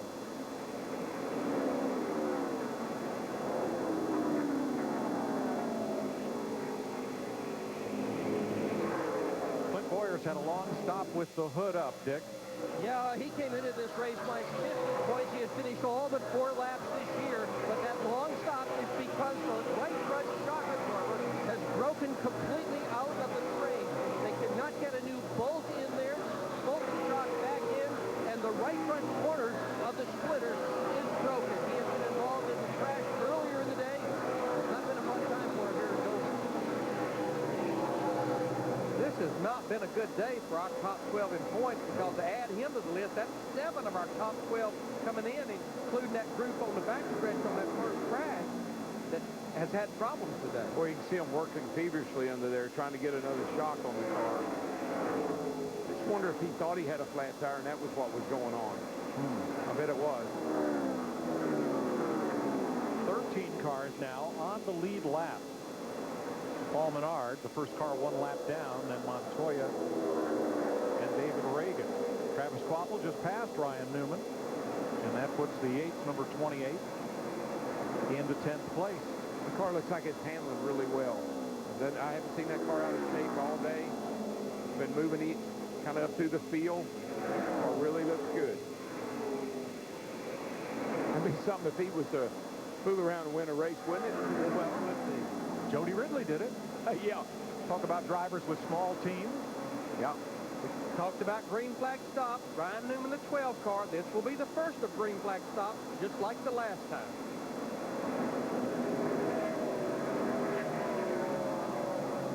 One thing, we watched Carl going down into turn 1. I've noticed about Carl. One thing, when I said I thought something was wrong with his car, he is being absolutely about as cautious as anybody I've ever seen getting through traffic.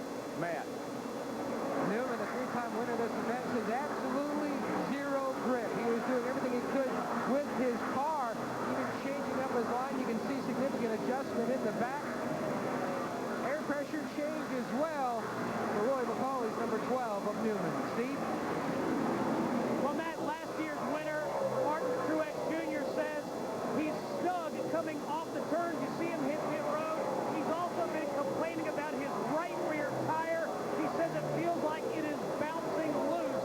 The 4-tire change for Martin Truex Jr. Now, what I'm seeing the cars that were not that far from going a lap down come to pit road first. Their hopes would be that they'll get advantage of those fresh tires and stretch it out over leader Carl Edwards before he comes to pit road. It's going to take more than tires to get it. Stretch it out on Carl, I got to tell you. Now, the last time we had green flag stops, once cars on the lead lap started coming in, everybody came in within about a 4-lap window. This time, not so much the case. Here comes Brian Vickers in that 83 car. He's going to relinquish the 5th place and come to pit road for 4 tires and Sunoco race fuel. Kind of funny. The longer we go into the race, the more aggressive they get getting on pit road. Early on, everybody was getting off early and slowing down. Now they're kind of getting down there and locking them up and getting sideways. 231 laps complete. Edwards 1 second ahead of Kyle Busch. Vickers is in. Matt? The sun definitely going behind the clouds. Vickers says his car just a little bit tight and a little bit loose, calling for a possible small chassis adjustment. You see the change made on both sides across the back of the 83 as they continue to inch ever closer to having one of those breakthrough days with this 83 team. Krista. Here comes the race leader. This is an important stop. We talked about how the pit stops for the 99 have been off. This is crucial. They're going to make a track bar adjustment. Carl's car is tight in the center. They're going to loosen it up by raising that track bar. Also 4 tires for 99. Matt. His teammate at 26, Jamie McMurray in. Going to work on the right side, the 40 in as well. But Jamie says the car, no big change on this stop. They are inching where they need to get this car feel-wise for McMurray. Meanwhile, the left side of your screen, stop going on the 48 of Johnson. He's away. What did we say, one of our keys?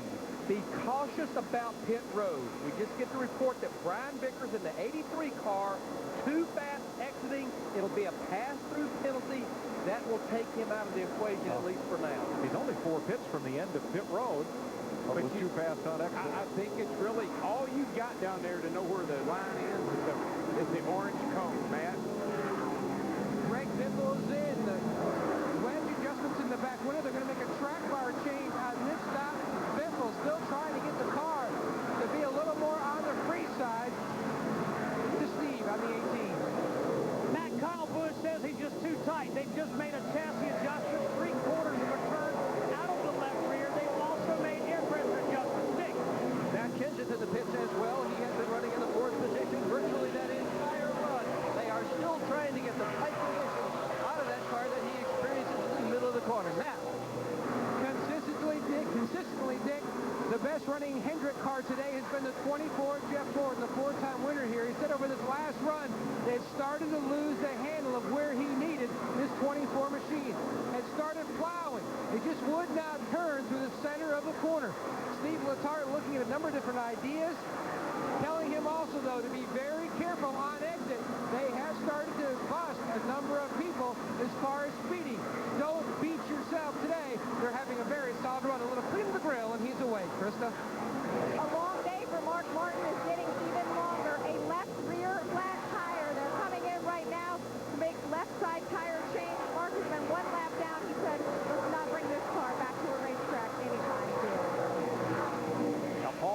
is the leader, but he will give up the lead to come to pit road. So since his pit stall is before the start-finish line, he will not officially lead a lap.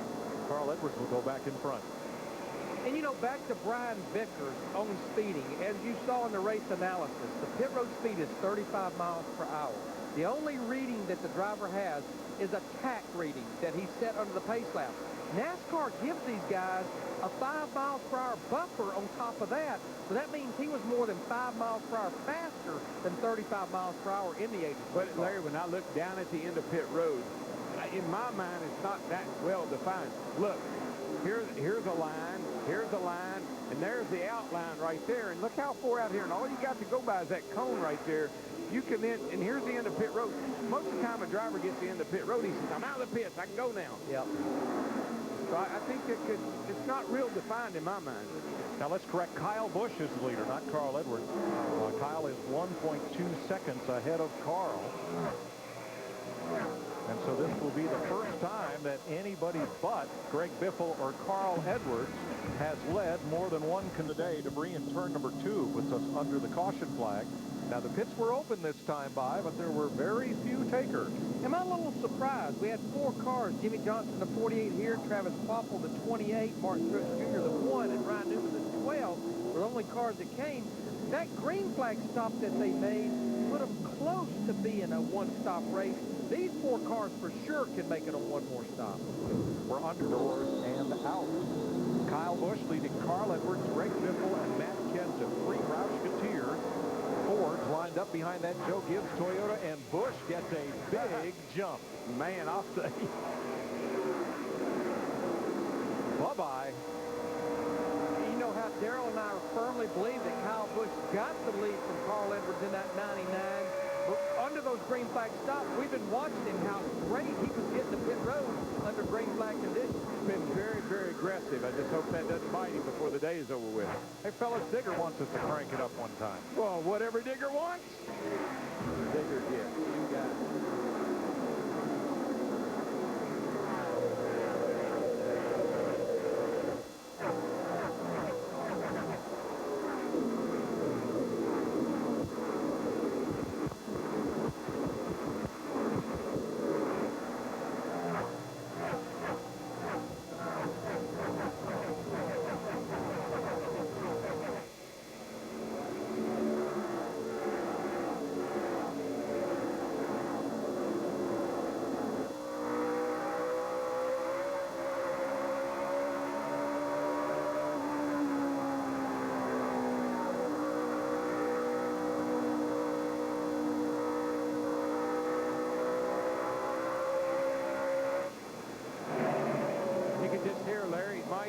How you have to play with the throttle. You don't just map the thing in. When you do, listen to the wheel spin you get sometimes.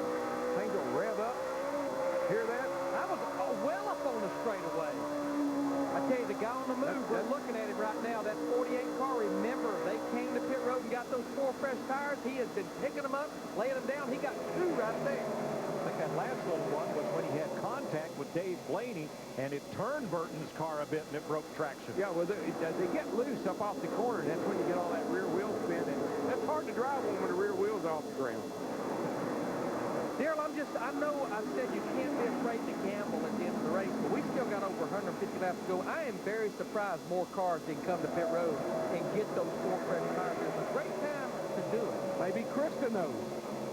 Well, I don't know if I can answer for everyone, but I can tell you what Carl Edwards was thinking. He actually wanted to come, but Bob Osborne said, I think the track will tighten up. Carl was complaining that his car was loose in the center, especially when compressed. Bob said, I think we got to keep our traction loose, and there's still a lot of racing to do. The track is going to tighten up. Well, we still have 147 laps to go, and now we're back in full sunshine once again. That part just keeps changing and probably will change a couple of more times over the next 147 laps. But it's not as critical on a concrete track like this that would be asphalt. It doesn't change dramatically like we can see on an asphalt racetrack. I don't think Kyle Busch cares. He doesn't know what kind of track he's on. He just knows you got to go fast. Get the checkered flag first. Sunshine, shade, doesn't much seem to matter. They all look the same to him. And he likes what he sees right now.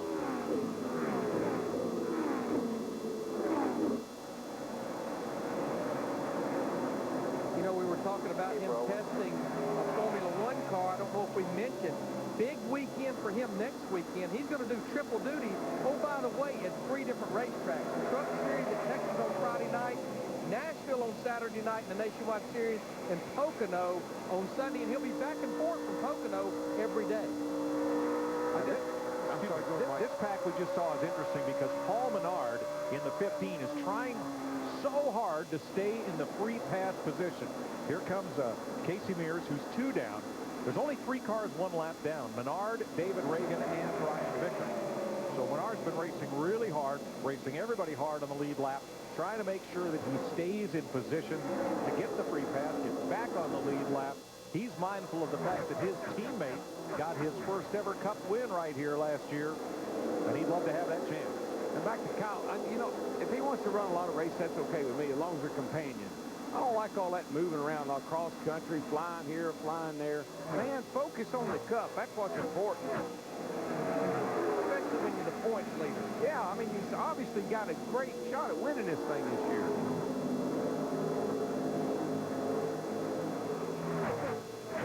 Busch leaps off the corner, comes around to lead another lap. 2:58 in the book. 1:42 to go. Go back and have a look at the 10th place car. That's Dave Blaney for Bill Davis Racing. That yellow number 22. Get down to his pit, Steve. Well, Mike, Dave Blaney has 13 starts here at Dover. He's never finished the top 10, but give them a lot of credit. They've been in or around the top 10 all day. Blaney, one of the guys to stop on lap 236.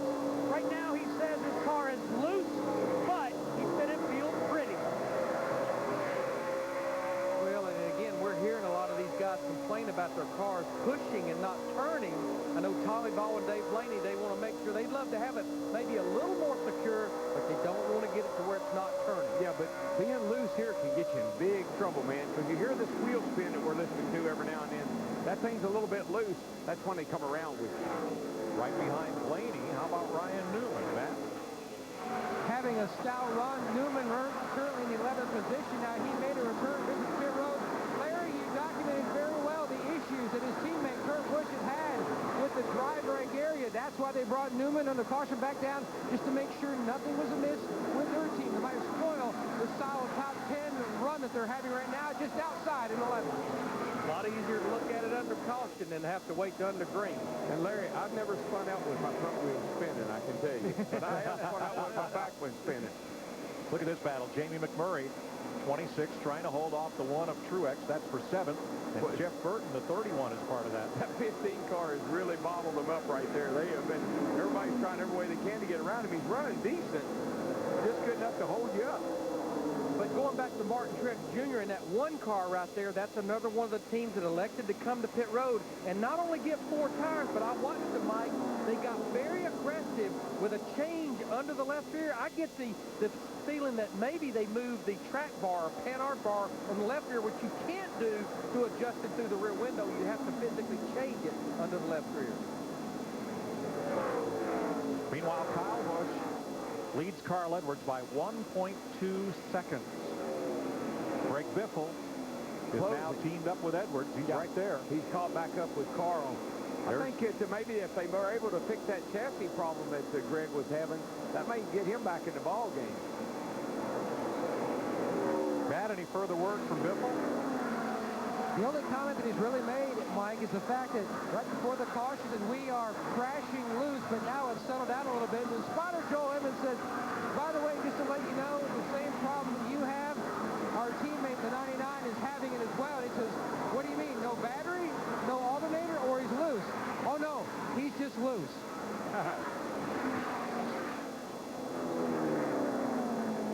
Behind them is Matt Kenseth. Today, he has led 40 circuits, and he's out in front of Carl Edwards by a second. Carl's teammates, Greg Biffle and Matt Kenseth, 2nd and 3rd, with Jamie McMurray 7th, behind Jeff Gordon and Jimmy Johnson. And the thing that's impressive to me, another thing, he wins in a truck with Richie Waters in that group. He goes over and he wins in a nationwide car, driving for Gibbs some, but also for Braun some, another group. He just, whatever he gets in, whoever's working on it, he wins. riding with Matt Kenseth, 3 seconds back in 4th place. Let's have a look at the Sprint Cup point standings as they stand right at the moment. Kyle Busch would be 146 ahead of Jeff Burton. The big change would be Greg Biffle up 6 spots from where he started the day. And Denny Hamlin, who was the first car out of the race, down 5 spots from where he started. But, you know, in the pre-race show, we were talking about who was in, who was out. The thing about it is, even when these guys have trouble, nobody back here at 13, 14, 15, other than Kenseth, seems to be making a run at them. Brian Vickers just shot himself in the foot twice today. So nobody seems to be able to, even when the other guys up front have trouble, are able to close the gap because they don't run good enough. But you know, Mike, that 146-point lead, that's flirting as he's flirting with a lot of lap cars right now. Oh, that's flirting with almost a full race lead over second place. But remember, the 13 races after today, they'll re-rack them. All of them will have equal points with the exception of 10 bonus points for every win added to your tally. Yeah, and just like what we saw there with him then, and we say, oh, why would you do that? And what is he thinking? When you're under control, you got the kind of talent he has. To him, this is not a gamble. This is not a risk. Why'd he do that? Because he can. There's a hole there. Kind of like when you watch Tiger Woods hit a golf shot. How does he do that? Well, he doesn't do it with 2 guys running 170 miles an hour either side of him. But he does it well. Yeah, he has a lot of time to think about it when he hits the golf ball. Now, here's what happened to Kyle this weekend. In the Craftsman Truck Series race, he started 3rd, led 96 laps, ran away from the field, had transmission trouble, came back, finished 27th.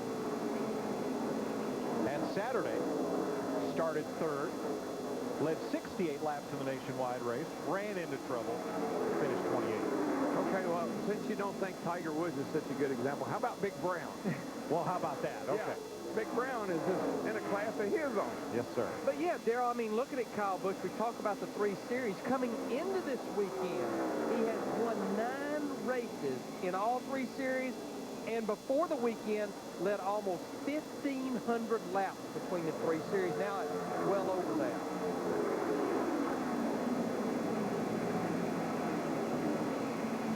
That's quite a statistic right there. That's amazing. Whoa, that's nothing for him. That's nothing for him. And you know he's just sitting there laughing and having a great time, other than the fact that, I mean, he has learned how to deal with this car not having the aero downforce front or rear that last year's car had. Sure doesn't mean he likes it. He complains about it a lot on the radio. I've got no front grip. I've got no rear grip. I don't have any drive off. I don't have any stick going in.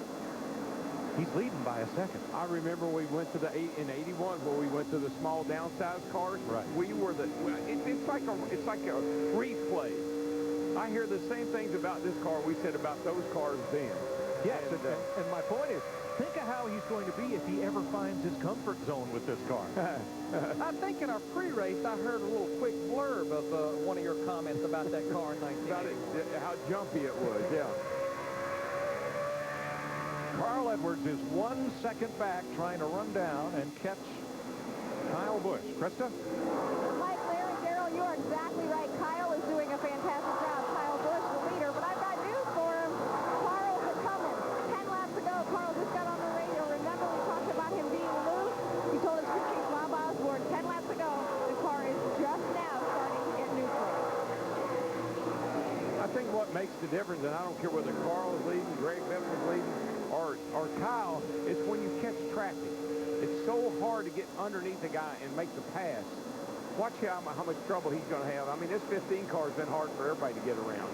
Well, I think that's part of this pass him when you can catch him. If he thinks Carl Edwards is going to be closing on him, you're right, Darrell, he's not going to dance around and wait on the lap traffic to get out of the way. He's going to go after him, around him, or through him. He got by the 15 pretty easily because the 15 gave him some room. But if you get to racing somebody and they pin you down, it's hard to get past. And Chris is right. Carl is coming.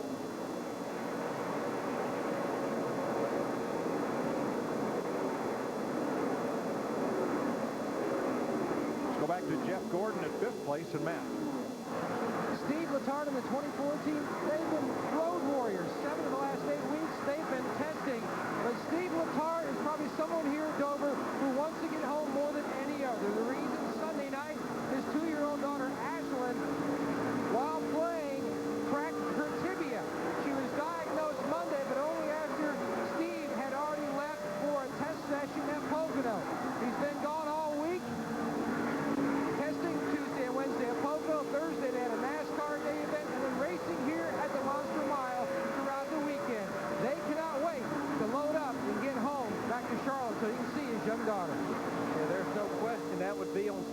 Earnhardt's mind, but right now, if he's sitting there running solidly in the top 5, he's pretty much been a top 5 to 10 car here all weekend. With the trouble that all of our guys in the top 12 in points, if he can maintain, this would be a great points day. He came in here 10th. As they run now, he is 7th in the Sprint Cup Series points. If you can measure it in car lengths right now, as Edwards closes in. Got a NASCAR question? Anytime, anything you want to know, just go to Ask the Pros, built by the Home Depot at foxsports.com. Our experts and the teams are there to answer your questions 24/7. foxsports.com/askthepros. See, I think this is where we'll see the maturity of Kyle. If he doesn't run the car so hard trying to stay ahead of Carl, Carl's a little better than you are right now. So if he catches you, let him go. Let's go to the leaders pit. Steve. And Mike, his spotter, Jeff Dickerson, for Kyle Busch, just said that. He said if the 99 gets to you, there's still a long way to go. Don't worry about it. Kyle said, my race car is still tight. I need some more speed in the center of the corner. And we're down to right at 100 laps to go, and we're about 12 to 15 laps from what could possibly be the last opportunity to adjust on these cars. We feel like these teams need to go to about lap 313 to 315 to make it to the end, especially those cars that did not pit under the last caution. Kevin Harvick waves the leaders by on the inside. I just think, Larry, you know this as a crew chief. Don't make the wrong adjustment here with one stop to go. Don't loosen me up to where I can't go anywhere. Well, two things I think about making the wrong adjustment. Look at the pit road speeding penalties we've had today. That would absolutely end your day now. Let's have a look at 5th, 6th, and on back. The cars of Rick Hendrick and Hendrick Motorsports in their day. Jeff Gordon has been their standard bearer today. And let's have a look at the Hendrick report card for 2008. First trimester. That's where the cars are running right now.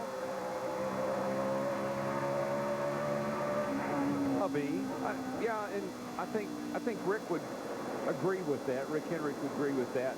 They've got one win. Last year they won over half the races. And so, I mean, Dale Jr. is very consistent, has been, but they have one win, and I'm sure that's not satisfactory for him. And that might put him into the C's, but having 3 cars in the top 12 for the chase ensures them of a lead for this trimester. And like Darrell pointed out, this guy right here, this team, they kept that grade up there as well, because remember, they have been in the top 3 in points for a number of weeks. They've not been to victory lane, but they've been right there solid week in and week out. I know they're just trying to get through this day. This car right here, along with 9 others, were involved in a huge crash on the back straightaway on lap 16. Junebug's going to have to help me out. Now, I said he was going to win 6 races. Well, he won the Bud Shootout. He won the Gatorade Duel. Yeah, I don't think that's what Darrell had in mind in the beginning. But I don't think it's what Junior had in mind. Upon further review. I like the way you're thinking, though, because that's what I've been telling my friends that bring that up to me occasionally. Well, we got 2 wins already. Dale Jr. is 12 laps down after damage repair to his car. Also multiple laps back. Whoa, here we go again. Man, right through the middle. And a mirror full of Carl Edwards for the race leader, Kyle Busch. Now, what will be interesting, Darrell has pointed out that he felt like that Kyle Busch has really pushed the envelope on getting on the pit road under green. If we have that green flag stop, he wants to make sure he does not step across the edge of that envelope. But back to Dale Earnhardt Jr., he has gained 6 points because of the problems that Clint Boyer has had and A.J. Allmendinger. He's jumped in front of those 2 guys in the running order. Yeah, the fellow with the longest, toughest day has been Tony Stewart, who came back out of the garage after 115 laps. And right now, Stewart is where it will be tough to improve his position without 1 or 2 cars falling out.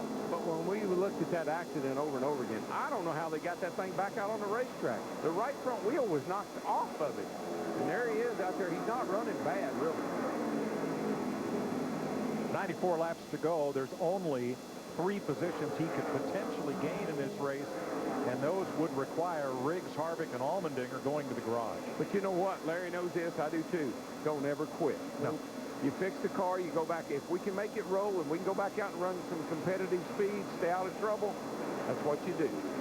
Well, you know what Dick May always said? Dick May was a journeyman driver from Watertown, New York, a frequent substitute or relief driver for Richard Petty and many others.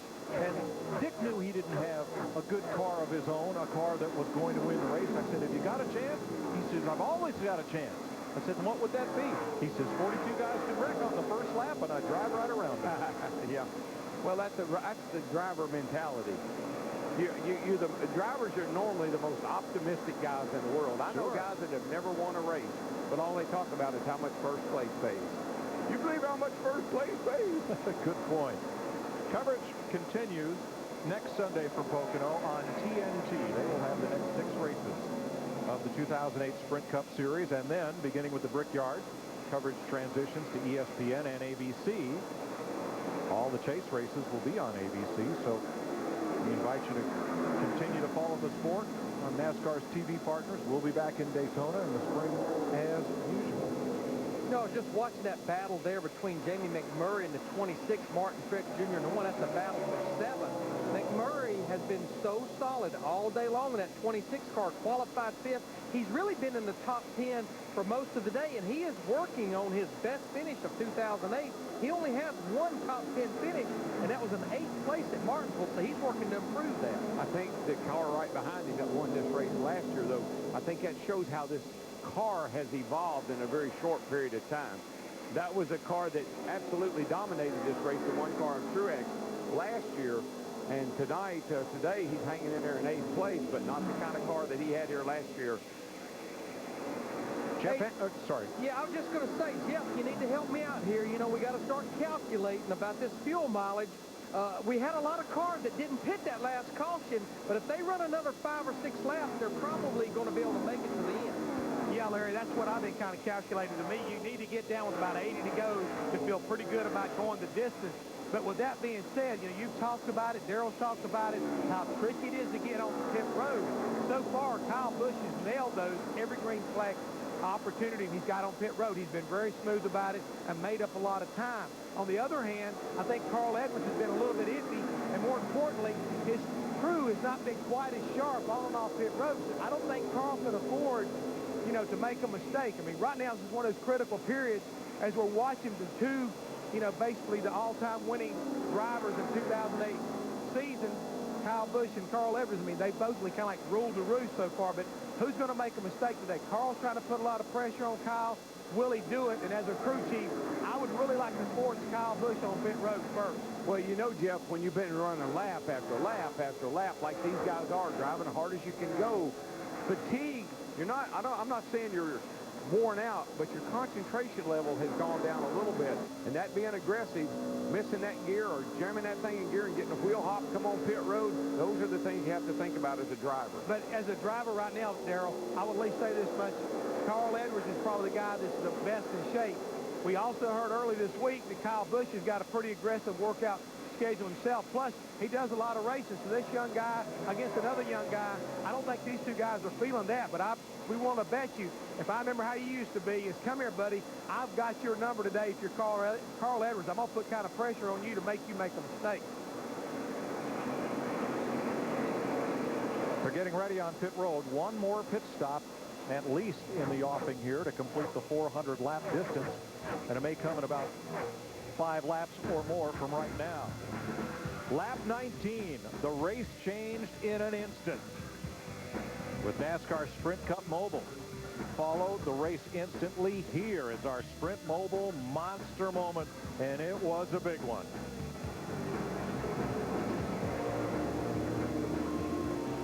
When NASCAR news happens fast, get all the latest news now, not later, with Sprint.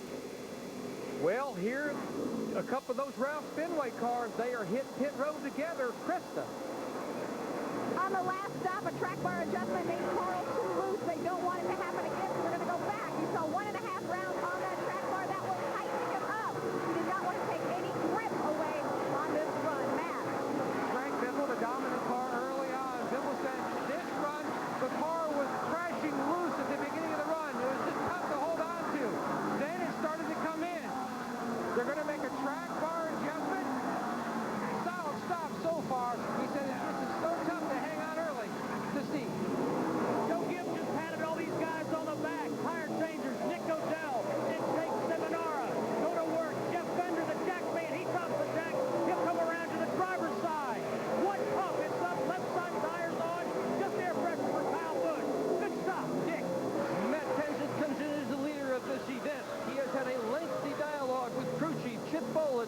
what to do on this pit stop. The car has been better than it has been all day long. In right now, this is one of the very best crews in all of big league stock car racing. They're good for a quick one, Matt Yoakum. Chassis adjustment of the stop already completed for the 48 and Jimmy Johnson. He said the car was loose from the entry all the way through the corner. Larry, I think Jeff Gordon's team has made a huge mistake here. As soon as those Roush Fenway cars hit pit road, they brought Kyle Busch in. They brought everybody else in. Did they leave Jeff Gordon out there too long running slower lap times than these fellows on new tires? I almost think one lap is too much here. I know the 5 points is important, but, Matt, that may have been waiting a little too long, Matt. And Gordon comes to a stop and told Steve Letarte that my car is really turning well. The biggest issue I have is need a little more help on the exit of the corner. You can see they've got the wedge wrench. They've already made the adjustment in the back of the car. He's full of snow for racing fuel. He's away, Steve. Chassis adjustment for the 22. Matt Dave Blaney trying to bring home a top 10 run. He said, put the car back the way it was, and it's gotten loose. Martin Truex has also made a stop. Jamie McMurray's in, and Ryan Newman assumes the lead for the first time today. Now, I think what Roy McCauley and Ryan Newman doing right now, what they're banking on is a caution. They can run a little further because they pitted later on, Matt. And the Roush car is having a very solid day. So is the same for Jamie Mack in the 26. Tires going on. Air pressure change for McMurray. And he's finally away. 14.9 seconds. Larry, you're right. On that last caution flag, Ryan Newman came in on the last lap of caution and topped off the tank.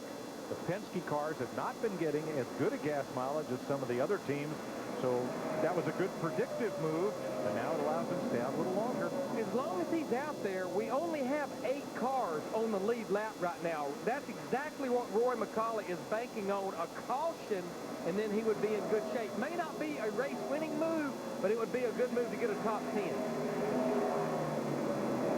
Newman may be in this time. Let's see if he peels off. Nope.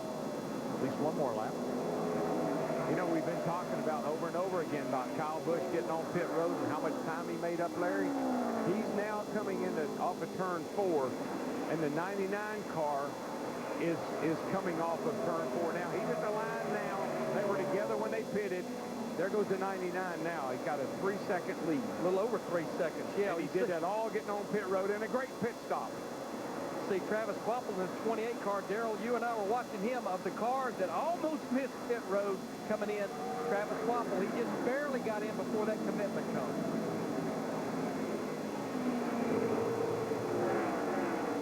"75 laps to go. Everyone can make it from here." So without a caution, this will be the last pit stop of the day. Mark Martin gets a fill up. So does David Gilliland. Now, because of all these cars making pit stop, Ryan Newman, he's still out there. We only have 6 cars on the lead lap. I'm sure what Roy McCauley's going to do is crew chief stretch it just as far as he possibly can, banking on the caution. 4 tires of fuel, 3 rounds up on the track bar. Execute the plan, guys. Sounds like he'll be to pit road this time to fill that thing up with Sunoco race fuel, 4 tires. Sounds like that car is definitely tight. They're going to raise the track bar 3 rounds on the right rear. And the reason you can be a little more aggressive on this last stop here getting on pit road is because a lot of cars have been down on there. They got it cleaned off. Not a lot of debris or dirt down there. That helps a lot, too. I think we've got 1 car. He's going to make it to pit road. Looks like David Ruderman in the 44 car maybe tried to stretch it too far, but he just coasted on the pit road now. Matt. And Larry Mackey documented the game plan. You can see the deck lid go up. About 25, 30 laps ago, I saw one crew member from the 12 go walking up pit road with a spare dry brake. Remember the issues that his teammate, Kurt Busch, had earlier on today? 21 seconds going on. Stop for Ryan Newman. Well, see, this makes sense why they tried to stretch it. They needed a caution to try to fix this as well. The last thing you need when you're trying to chase down a leader is somebody in your way. And when they are, you usually have something for them. Not necessarily a bumper, but I think if you watch Carl Edwards here, you'll see he's getting pretty frustrated with the cat in front of him. There's Kyle Busch slip sliding around your leader. Edwards trying to run him down. Watch this. Dude, what are you thinking? Who among us has not made Field covered by easily a 10th, most of the time 2 tenths. Can Carl Edwards catch him? We listened in on Carl and team. Can we make it to the end, Bob? A 10-4. Go get that 18, buddy.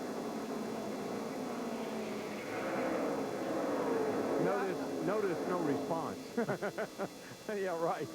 Yeah, we feel strongly, based on when all those green flag stops came, that everyone can make it to the end here, as we've got now 62 laps to go. Well, on a short run, Kyle Busch's car has been better much of the day. On a long run, Carl Edwards gets to a point where he's much quicker than Kyle Busch, but as they get to the end of the fuel load, and they will if we stay green, Kyle's lap times come right back down to him. So it's going to be an interesting wait and see, Steve. Well, Mike, the crew just told Kyle Busch that they're fine on gas, good to go to the end was the quote. And before the stop, remember, Kyle said, I'm still tight in the center. I need more speed there. Well, they have fixed the center. They're much better there. He's just a little bit loose off the corners now. Thanks, Steve. Good battle here. Now, this is for 8th place. Jamie McMurray, Jeff Burton trying to get to the lucky dog position for Jeff Burton for an important reason. Yeah, they're running in the top 10. But the problem is they're a lap down. But when you look at the 31 car, Jeff Burton, second point, yeah, he's finished in the top 15 every race this year, but he's been on the lead lap every single race, too, at the finish. And right now, he's 1 lap down. So this is a battle, as you mentioned, Mike, for the free pass should we get a caution. Just to refresh your memory, we had 13 cars, only had 13 cars on the lead lap at the end of the race last year. I know we've only got 6 there or 7 there now, but this place, when it goes green like this, you just get a lot of cars a lap down. They combined to win half the races so far this year. This is the 13th race of the season. Talk about the good guy, the smiley guy. Talk about the bad half, the villain role, which Kyle seems to enjoy. These two, they may be building a rivalry, something we'll watch not only the rest of this season, but for a long time in NASCAR. Yeah, we maybe wind up watching, you know, the beginning of basically a Yarborough-Petty type rivalry, or a Pearson-Petty, you know, Allison-Walker. This is the kind of thing I think NASCAR's been looking for, is a good guy versus a bad guy. And again, you know, Kyle Busch, he seems like he's, you know, really enjoying that, leading the race right now, basically pulling away from Carl Edwards, who's really struggling, working his way through traffic to build a late chase to Kyle Busch. You know, before that caution, before that green flag stop, he was right on his back bumper. But right now, he's got a lot of work to do if he expects to be able to win this race. And it's the trendy thing to do, to go green, and that appears to be what we're headed for the finish of this race. Your cutaway car below our Hollywood Hotel, all the parts and pieces. We've always Kyle Busch would lead that list with the season he's had. Certainly a breakthrough season for him. And David Reagan, what a wonderful surprise. Talk about a breakout year for the driver of the Roush number 6. Yeah, no question. He's sitting there right now. He would be just outside the top 12 in points after that great run at Darlington. Actually moved in the top 12. And we do stress, we know sometimes parents do not agree with grades that's given to their children. If you don't agree, we'll be happy to have a parent-teacher conference. Oh, by the way, Speed Weeks in 2009. Call us for an appointment. And Kyle Busch, with in my mind, he gets an A+ with a few demerits. And our last individual grade for honors in a specific category. We have had so much fun on Speed watching Patrick Carpentier transition to stock cars and try to make the field every week. Wow. And he has done that. Every time he had an opportunity to qualify, when we didn't have weather intervene, the guy has made the show, with the exception of Daytona, which is a totally different format for the 500. And he's doing something today that he needs to do every week if he possibly can. Log laps.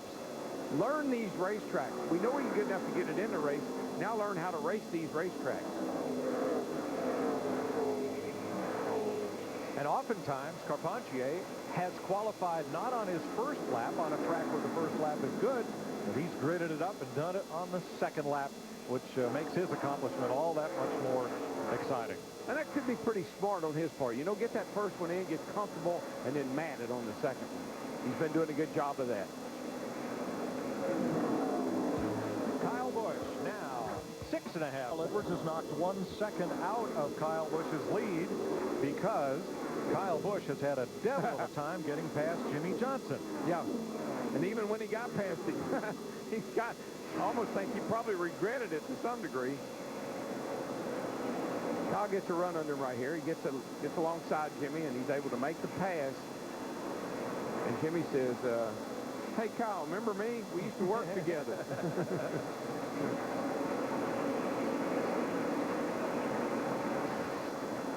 Now, Martin Truex Jr. in the one car, the winner from here a year ago, he's fighting for his life to stay on the lead lap. He's in the 6th spot. So if he puts Martin Truex Jr. down a lap, we will have 5 cars on the lead lap. And Jeff Gordon in the 24 is not that far out in front of him. Truex's best finish this year was 5th. And that came at Richmond.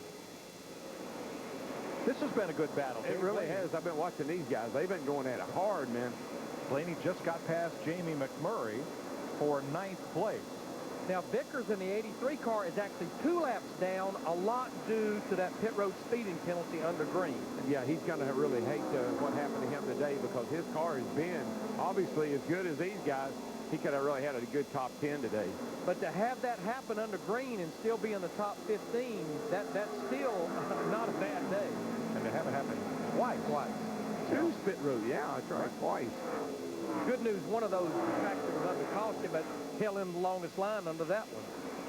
I want to take a second to say thank you to a very important group of folks responsible for Fox Sports' success in 2008, and that's you, the viewers. Our average rating for NASCAR on Fox this season has showed a healthy increase over 2007. We thank you for your continued support of NASCAR and of NASCAR on Fox. It's been a pleasure and a privilege to bring you the race each week. 2 fellows who have helped give you the pictures of all these laps on Fox. Nelson Hastings, #1 cameraman, has covered his 1,000,000th lap. Now that's second on the all-time list to Chuck Mills, who was at ESPN for many years and then did the Fox and NBC package. Hey, Nelson, happy birthday. 5-0. He can't talk to you. He can't talk to you right now. Your tally light's not on. He doesn't have time to look. And Brad Hutton, GOAT, who does all the NASCAR on Fox races. He's the handheld man up on the block at Barrett Jackson on speed as well. Leads all handheld cameramen. Brad turns 50 this month as well. Way to go. But you know, Mike, to add to that, all the men and women that lady right make there this possible. I tell you what, she is a real trooper, man. What a job she does. She's carrying Larry's boarding pass and Artie's car keys. I just hope she's got my car keys too.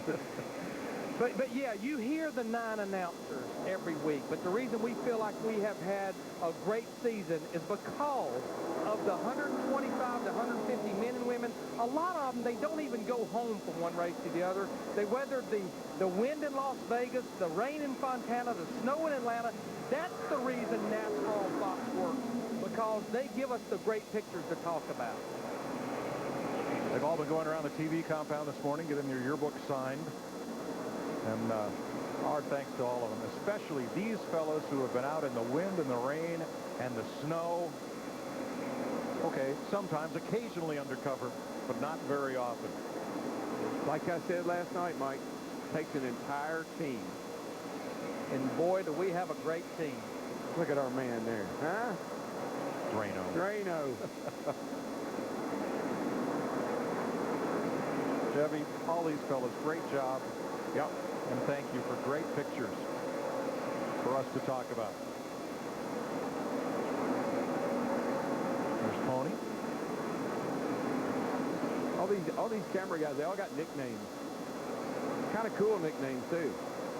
You know, we've received a lot of emails, good and bad, about our conversation about this guy right here, Kyle Busch in the 18 car. To me, I know in our first 13 races this year, he's brought something back to our sport that was missing. Emotion. He doesn't mind showing it. You know what? In his mind, nothing exists but winning. Yeah, in the grand scheme of things, second's okay, but this kid wants to win. To me, he's brought something back to our sport that has made it exciting to talk about this year. I think he proves that when you have something to prove, and I believe he does, getting released, kind of moved out of Hendrick Motorsports last year over here with Joe Gibbs, two of the best car owners in the sport, I might say, Gibbs and Hendrick. And here he is, and he isn't giving up right now. He isn't laying down. He isn't saying, I got a big lead, let me just cruise. He's still right up on the wheel, giving it all he's got, and he wheel right to the checkered flag. Romping and stomping. I'm just trying to win this race. The trophy is in the shape of Miles the Monster and sits outside the front straightaway here. Now, as Larry boy, is when the crew chiefs are biting their fingernails thinking, In front of me here, 15 to go. I sure hope they're in the caution because I don't want to have to make this final call. No, the thing about it, Darrell, it wouldn't be a real complicated call right now with 6 cars on lead lap, but you're right. If I'm the 18, I want to see this thing go for 15 more laps caution-free. If I'm the 99, 16, 17, 24, 1, give me a caution, give me one more shot at it. I can't, as a driver, I got to tell you, I always have flashbacks. And if I'm Kyle and I'm riding along here comfortable, who was doing that last week? Tony. His teammate. Yeah. So you know it's never over until that checkered flag falls.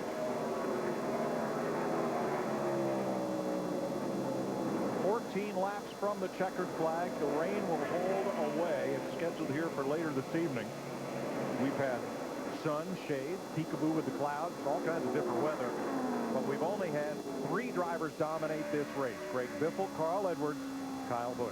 You know, the most embarrassing thing in racing is when your PR people, everybody heads to victory circle, and they're getting ready for the victory celebration, and you don't make it. That's about it. And you got to pull all that stuff out of victory circle and get somebody else's in. So nobody moves until the checkered flag falls. Buddy Baker, who was a great driver, won a bunch of super speedway races, and has always been one of the most quotable people in the sport, said this about Kyle Busch. The great thing about him is that his wallet hasn't gotten between his gas pedal and the accelerator yet. Nope. He proves that every lap that he makes, whether it's in this Sprint Cup Series car, Nationwide Series car, or NASCAR Craftsman Truck Series truck. And right now he's cruising with a 5.7-second lead over second place Carl Edwards.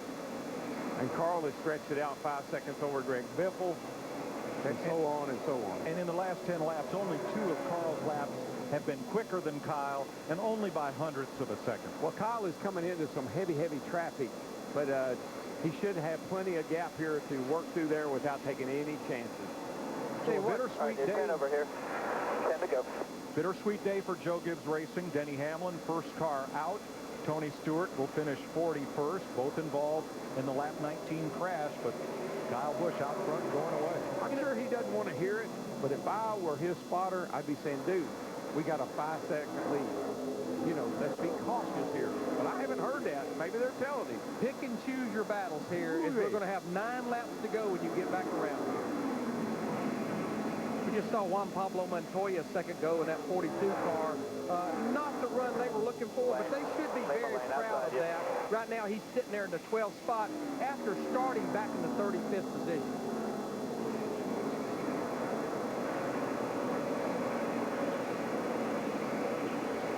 So Kyle Busch up by 5.5 seconds with 9 to go. Dick Berggren.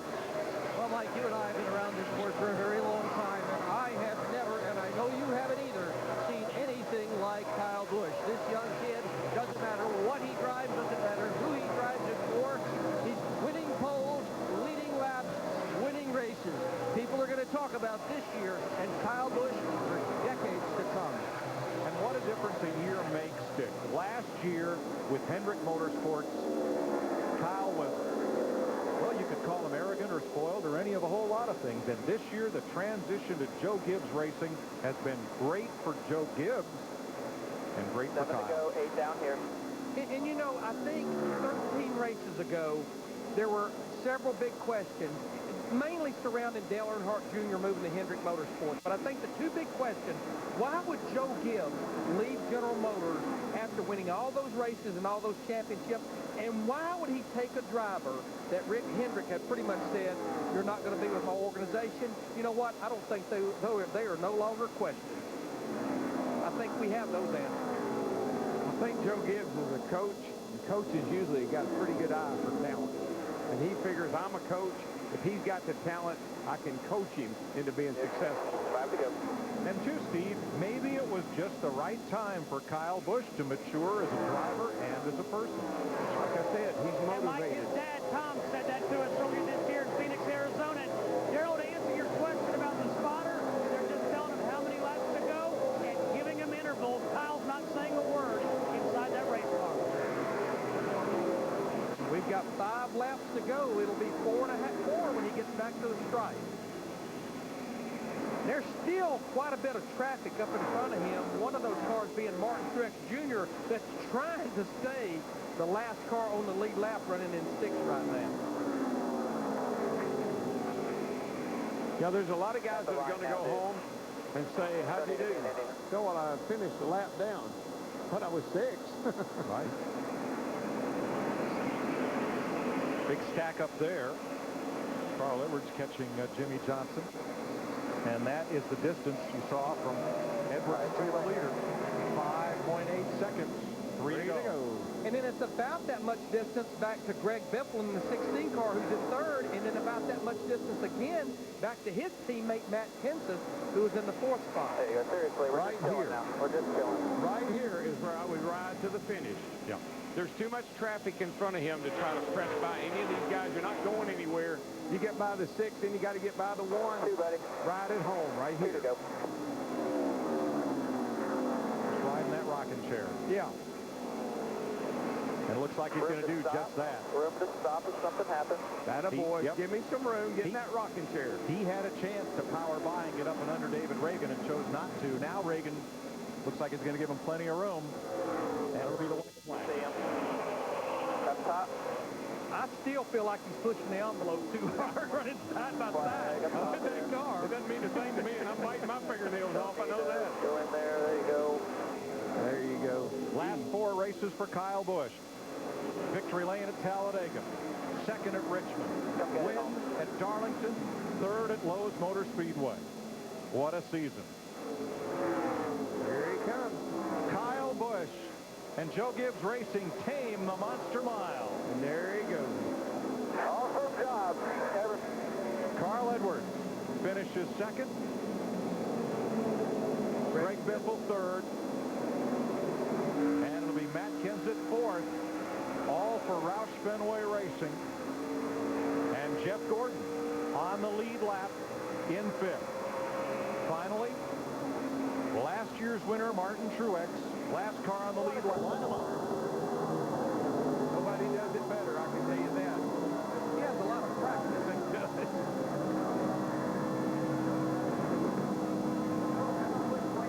I like that. 3rd win in 5 races. Our Steve Burns is down there looking for him. Steve. Well, thank you, Chris. Kyle Busch climbs out of that number 18 car. Big celebration here in Victory Lane. His first Cup victory on the Monster Mile.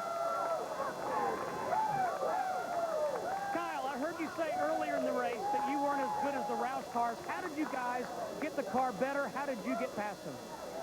Steve Addington and these guys, you know, Steve Addington first, he made all the adjustments on this race car, this combo Toyota, and made it better than what it was in the beginning, that's for sure. But these guys on pit road did a phenomenal job for me.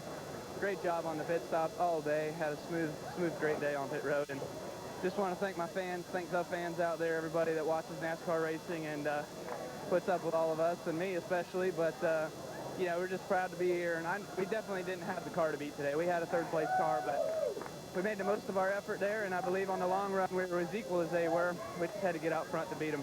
Kyle, I heard you say on the radio you wanted that monster trophy to go home in the truck. Well, that was Dickerson, but we missed out on 2 of those this weekend, and that's a fact. I believe that if we didn't have our troubles in the truck race, we could have won the thing. If we didn't have our troubles yesterday, we could have won the nationwide race too. So just apologize to Billy Blue Motorsports and Braun Racing, but got to thank JGR and all these guys back at the shop. They do such a great job. Mark in the engine shop, he's doing great. He's definitely stressing out, but we're definitely making the most of what we got right now, and can't wait till we get something else. Congratulations, Kyle Busch. Another win in 2008. Let's go to Krista. What about your day today? Well, we finished 5th. You know, you got to be happy about that. But You know, it's a distant fifth, and we got just too loose there at the end, and I was just riding it to the finish. Knew it was going to be a big points day. Unfortunately, some guys had some big trouble. You know, we got an awesome pit crew and team. I mean, they're doing their job right here on pit road, communication. I mean, it was a solid weekend for us. We were about a fifth-place car, and that's what we got. Thank you, Jeff. Thank you. So these are the unofficial results, and Kyle Busch, you heard some boos in the background. Remember his quote after winning a race, I don't care about the boos. I'm here to race. I'm here to win. If I win, it just makes them more upset, crying on their way home. As we look at these results, Kyle Busch clearly after 13 races, the guy to beat Jeff Hammond, who has the best shot, putting pressure on for him in the chase for the Sprint Cup Championship. Right now, I've got to believe it's going to come from Roush Fenway, and the reason being Jack Roush dislikes Toyota. He'll work 10 times harder to figure out how to get his cars in front of that group right there. So look for Carl Edwards, Greg Biffle, and maybe Matt Kempf to put pressure on him during the chase. And it was Kyle in the Toyota, and then 3 of the Roush Fenway Fords, and then 4 Chevys in the finishing order here. We'll check on points in a moment. Some final thoughts from behind the scenes, like a lot of people. And as we talk about how quickly things can turn or change, the Monster Mile, an example, the trophy there with your winner, Kyle Busch. Track position important for him. He was out in front with Carl Edwards. We weren't even 20 miles into this race, Jeff Hammond, and you see in the 19 car, Elliott Sadler, David Gilliland. This created not only a 10-car wreck, brought out the red flag, but watch some of the guys. There's Tony Stewart. We had half of the top 12 drivers in points. Dale Earnhardt Jr. in the middle of that, trying to hang third, that were involved in this. Some were able to get back out on the track. Here's the effect after 13 races. That's where we stand in points. It really kind of jumbled things up. Not so much about what Kyle Busch is doing, but more importantly, the guys that were trying to get in the top 12, well, they've closed up a lot. And the guys who wanted to stay in the top 12, well, they've lost some valuable ground. And Matt Kenseth, now he's only 95 points out of that 12 spot. He's inching a little bit closer, and that's the important cutoff over these next 13 races, obviously. And it looks like Matt and his group are starting to kind of like, you know, find their own deal, and it's kind of like making it interesting as far as him fighting his way back in that top 12. At Toyota, no wins last year. They have 5 this year. Gibbs Racing, Kyle Busch has 4 of those. Horsepower advantage, you hear that rumbling from other people, but obviously Gibbs, the race team, they've done their work. They've done their homework. I mean, you've got to tip your hat to them because the fact they definitely got their tails kicked a year ago. Right now, Kyle Busch is leading this charge, and Joe Gibbs Racing, well, it pretty much sums it up. They've got 5 wins under this Toyota banner, and all of them have come from Joe Gibbs Racing, the majority from Kyle Busch, but also Denny Hamlin, and some real close races with Tony Stewart. So you've got to believe this group right here is going to be the one you're going to have to contend with before the end of the year. Tony Stewart wanted me to mention he hasn't won a race yet this year. But I kid because I care. Neither has Jeff Gordon, and Junior now 75 races without a win, longest in his career, but he's hanging in there in the points as you just saw. Major League Baseball, 3:30 Eastern on Fox, 12:30 Pacific, high definition. The action continues throughout all the way up to the All-Star game through the postseason. Of course, the NFL on Fox before we come back for more racing. Daytona 500 again, NASCAR on Fox. We go from Daytona to Dover. So Kyle Busch, the 23-year-old points leader, pulling into victory lane today. This is Fox's final NASCAR broadcast of the year. It's been a wild ride, and we thank you for your support. Brian Branch, Mike Helton, because of you, the viewers, the television ratings have increased for our pre-race show and the race themselves, and we couldn't have done it without the drivers, their teams, NASCAR, and you. We look forward to Daytona. We wish TNT the best of luck as they take on